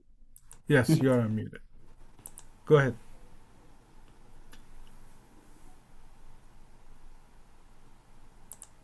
Please unmute yourself. You're muted again. Oh, Crystal, I send you Oh, love from the Buffalo, New York area. oh, wow. It's wonderful to see you. Yeah. I know it's been probably 20 years since I saw you. And I don't know if you saw the comment that I made. I want you to know that it was about 32 years ago that you were in my home on this very day in Santa Cruz because it was International Day of Women. And you gave the talk. And I had to make sure to jump on today to see you again because it's such a special occasion, to encounter you again on International Women's Day. And I thank you for that years ago. I hope your family is well. I am sorry about your fall, and I wish you all the best in your recovery. Much love, my dear. Love to you too, Stephanie, and to all your family. We miss you here. Thank you. Thank you. Mr. Arjuman, please unmute yourself. Yes, go ahead. Kind of you to say so. Thank you. Aloha, Pa. My name is Fario Arjuman. from Ontario, Canada. I have a small recollection of towards the end of 1960s, I was present at the dedication of their home as the Baha'i Center in Lima, Ohio. And I drove hand of the cause, Mr. Khadem there, and there were big crowd there. I remember that. Dr. Habib Mayed, who was the personal physician to Abdul Baha, also came there. It was a fantastic event that I can never forget all these over 50 some odd years now. And after everybody talked, the audience requested Mr. Habib Mayed to talk about his recollection of Abdul Baha, how he actually remembered Abdul Baha. And then he said, although he wasn't very prepared to talk about that, but he shared an incident that when Abdul Baha asked him, he said, Dr. Mayed, you have been here for a long time. Don't you want to examine us and see if we are healthy or not? And then he started examining Abdul Baha. He said from the hair of his head up to the toes of his feet, and then he found nothing wrong with that. Abdul Baha was perfectly healthy. And then he said, my dear master, you are perfectly healthy. There is nothing wrong. And then he said, Abdul Baha said that I'm healthy, but when I hear dissension amongst the friends or arguing among the friends, I run fever, very high fever. And that's the only time I get sick. And then I was also translating some of the Persian speakers to the English because there was no other translator there. And I was the only person who recorded the voice of Dr. Mayed at that time, his recollection. And this goes back to 1968, 67, something like that. Thank you so much. Wonderful. Thank you. Wonderful. Thank you so much. There is a question in the chat. If you could please share your pioneering story, the family first to Peru and then to Bolivia, that would be wonderful. Well, did I mention that 30 pioneers arose from the Lima Baha'i community? Yes. And my father longed to be one of those. He just longed to be a pioneer. But when he came back, as I recall, from the Second World War, his mother asked him to please stay with his father and work with his father in the bakery because she felt that Frank needed him. And so he did. He did. And, well, I won't tell that whole story. Everything went along, But finally, at that time, he wanted to go pioneering. But years and years later, must have been, let's see, about 16 years later, finally, after many things had happened, my parents decided to go pioneering to Peru. But right in the beginning, my younger brother didn't want to go. He said, what will I do without my friends Mikey and Donnie? And so my parents actually put it off. They put it off, and they very lovingly spoke about it. We'd speak about it at the dinner table, that when we go pioneering, all this. And finally, one day, my little brother said, I'm ready. And we went pioneering to Arequipa, Peru, to Peru. My father wanted to go pioneering to a place where there was an indigenous population, a Native American population. And Arequipa is not actually a center of that, but my mother did not do well in the high altitude, so Arequipa is close by. And he started teaching in the Puno area. And we'd have these big courses in our home. People would come, and my mother was very active in those courses and very active in the local Baha'i community. And that was when we started pioneering in Arequipa. And then later I married Manacher, and I moved to Bolivia. And they felt that my little brother needed a change. Right now, I don't remember why. But for some reason, they felt he needed a change. And so I had moved to Bolivia. And Bolivia was the place where the Baha'i faith had grown so much among the Quechua and Aymara peoples. So that was a good choice. And they moved to Bolivia too. And they pioneered in Cochabamba, Bolivia, for many years. Small town. Yeah. Yes, yes. And I had the bounty of visiting your parents back in 1986, and such a wonderful memories.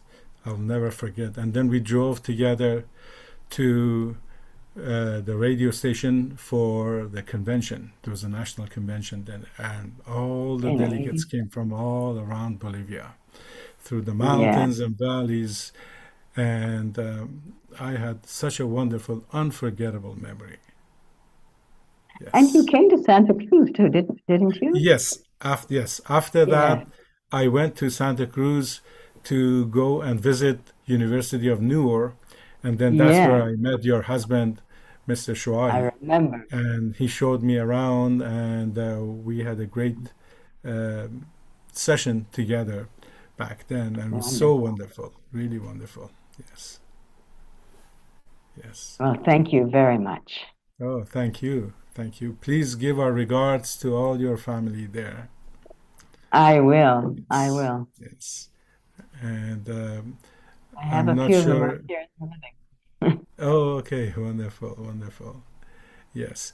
And another question is if you could tell us a little bit about the University of Newark. It was early established way back in 1984, I believe, or 5 back then. If you could please talk a little bit about that, that would be wonderful. I would be happy to tell you all I can remember. Sure. Right now. I'm not very clear-minded today, but Eloy Anello was the main mover founding Newark University, although my father was also one of the founders and very involved. And I'm just trying to remember the story. There's a very interesting story. Eloy had been wanting to found the university, but you needed, at the time, there were no private universities in Bolivia, and there was no legislation allowing for private universities.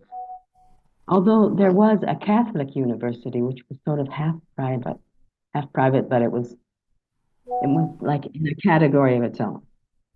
And so Eloy was trying to get permission to establish a private university. And he'd go and visit the Minister of Education. And it turned out that the Minister of Education had a childhood memory that really helped in the end. I'm not telling the whole story. I realize as I'm telling it that I'm missing some important parts. But I don't remember the name of the Minister of Education right now. But when he was a child, he lived in Sucre. That's a town in Bolivia. It's actually the capital of Bolivia, but it's not big. And there was a pioneer there. A pioneer may have been Flora Hottis. No, I don't think so. There was a pioneer there. And she lived next door to them. And she'd have him over. He was a child. she'd have him over and give him, some milk and cookies and teach him about the hidden word. She taught him hidden words. I imagine she was trying to get a children's class together. And he had memorized some hidden words, and he loved them. And when Eloy went and talked to him about establishing Noor University that had inspiration in the Baha'i faith, he said, he recited a hidden word. He recited a hidden word. And he had a love for the faith.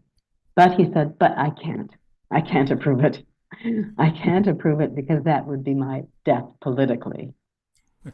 And he didn't approve it. Not too long after that, he was replaced as Minister of Education. And Eloy saw him on the street in La Paz and said, you lost your chance.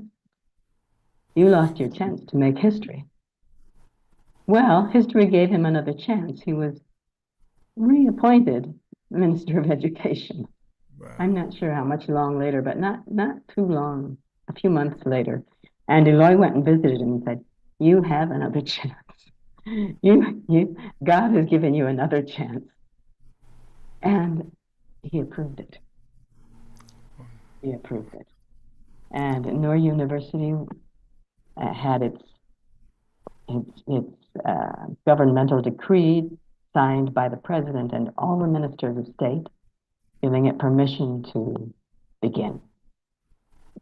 Of course, that's just the beginning, that's just the beginning. But yes, it was very wonderful. Yes, yeah, that's so wonderful. I actually traveled to Peru and Bolivia with Eloy back in 1986. Mm-hmm. He was going there to attend both national conventions there because he was a member of the Continental Board of Counselors. And so I traveled with him through Peru and Bolivia, and it's wonderful memories that I never forget in my life. Wonderful. Thank you so much. We have Vahid raising his hand. Please unmute yourself. Oh, Vahid. Nice to see you. Thank you. Crystal Khanum, Allah Abha, glad to see you here. Allah Abha. I wanted to share some words with the friends here that for over 10 years, I have witnessed the sacrifice, dedication, selflessness, and service of the Baker family in Bolivia, especially for the development of the Noor University in Santa Cruz, Bolivia. Crystal Khanum, truly you and your family are proud of Latin American Baha'i community. Please say my greetings to Manucher Khan and your whole family in Bolivia. Thank you so much. Thank you. Thank you. I didn't mean to cut you off. Sorry. Thanks. Crystal, somebody in the chat said you can talk Farsi, so they want to say some sense by Farsi if appreciate. خیلی متشکرم. خیلی خوشبخت. بله یک کمی فارسی یاد گرفتم. منوچهر کم کم یادم داد. Okay, we have Carmel Khanum. Please go ahead. Merci. I just wanted to take this opportunity to say hi to my lovely aunt Crystal June and Manucher June as well. I know that my Khali Ziyaye is also online and Nahid, and so really Crystal, thank you so much for these wonderful words and stories. Sorry, it's my cat. And much love from Ireland. Friends, I just wanted to reiterate and really repeat what Vahid John said. And I did my year of service in Bolivia, and I was welcomed in the house of Crystal June and Manucher. And really this Baha'i identity, I was raised in France, in Paris, and in Europe at the time, we really had a dichotomy between our Baha'i life and the rest of our life. Although my parents really tried to encourage us to live a life that is very organic and coherent. And I remember when we received the visit of Crystal June and Manucher in Paris, it was very special. But this is when they planted the seeds of me going then to do my year of service in Bolivia. And this is where I learned actually through my family and their home, lovely home, to really have try to live an organic life. And so thank you so much for everything. You know how much I love you, but I just wanted to say hi and also have the most wonderful memories in your home in Santa Cruz, in Bolivia. This is where I learned a lot and also where I have my most fond memories. So thank you. Thank you. Well, we also have very fond memories of you, Carmen. Thank you.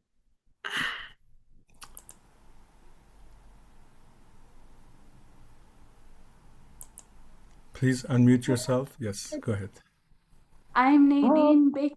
I am here in Brazil. Hello, Kamal. I just noticed you now. And I know us Bakers are sometimes shy, so I'll take the first step and I encourage the rest of the family to speak to if they're up to it. But I wanted to present our son that you haven't gotten to meet yet. This is William Baker. Hi, William. After your father, who I have so many memories of coming to visit Urbana, Illinois. And this is my husband, Kian. Hi, And I just Kian. say hello and thank you so much. I've been living in Brazil for 5 years now, and it's so sweet to every once in a while somebody sees my name and says, "Are you related to the Bakers?" And I said, "Yes, but there are a lot of Bakers." And so many stories come up, especially people with memories of your mother, who I never got to meet, Grandma Anne. But it's just so cool to see the connections that are all around the globe and all woven here in South America with the Baker family. So thank you so much. Thank you, Nadine. Thank you. You're welcome. Love to your family, Kian. Thank you. You too. Okay, I believe Amy from Champaign-Urbana is also here. Wonderful, Amy. Amy, would you like to say a few things?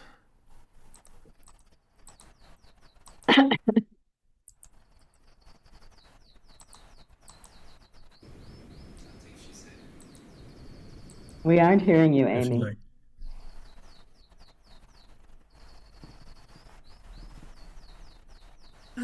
Is that good? Oh, okay.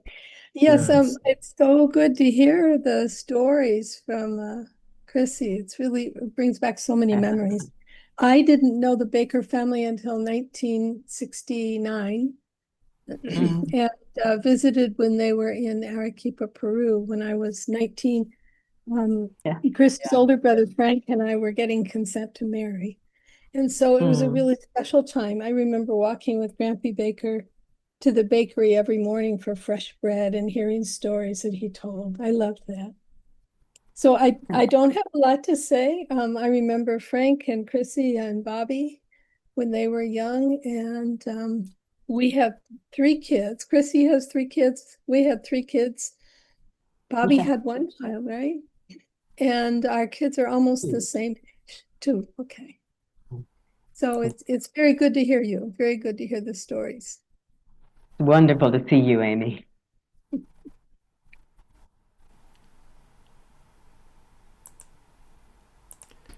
Okay, Irajan, I think it's better to finish the program because it's so late for the crystal now. Yes, of course. Thank you so much, Mrs. Shoaie Baker. It is so wonderful to have you as a special guest in our program. And please keep us in your prayers so that we can serve the faith better than we have ever been serving. Thank you so much. Thank you. And please keep all of us in your prayers too. Sure. Thank you. Thank you so much. Thank you, Crystal Baker, for accepting our invitation. Appreciate it from you and everyone who's come to this program today, and also a special thanks to my dear brother Iraj. Thank you. And in the end, just I played another video and we finished this program. Thank you very much.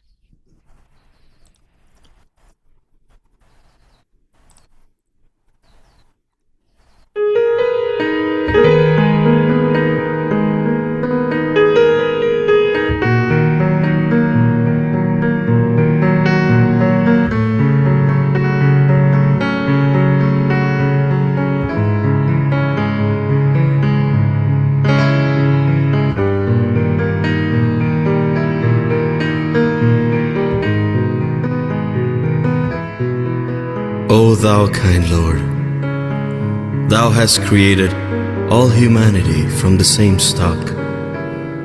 Thou hast decreed that all shall belong to the same household.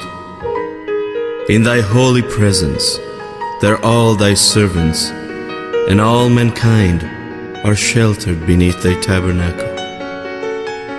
All have gathered together at thy table of bounty, and all are illumined through the light of thy providence. O God, thou art kind to all, thou hast provided for all, dost shelter all, conferrest life upon all. Thou hast endowed each and all with talents and faculties, and all are submerged in the ocean of thy mercy.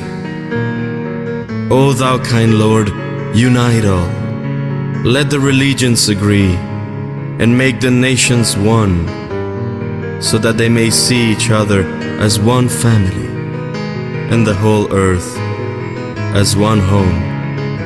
May they all live together in perfect harmony. O God, raise aloft the banner of the oneness of mankind.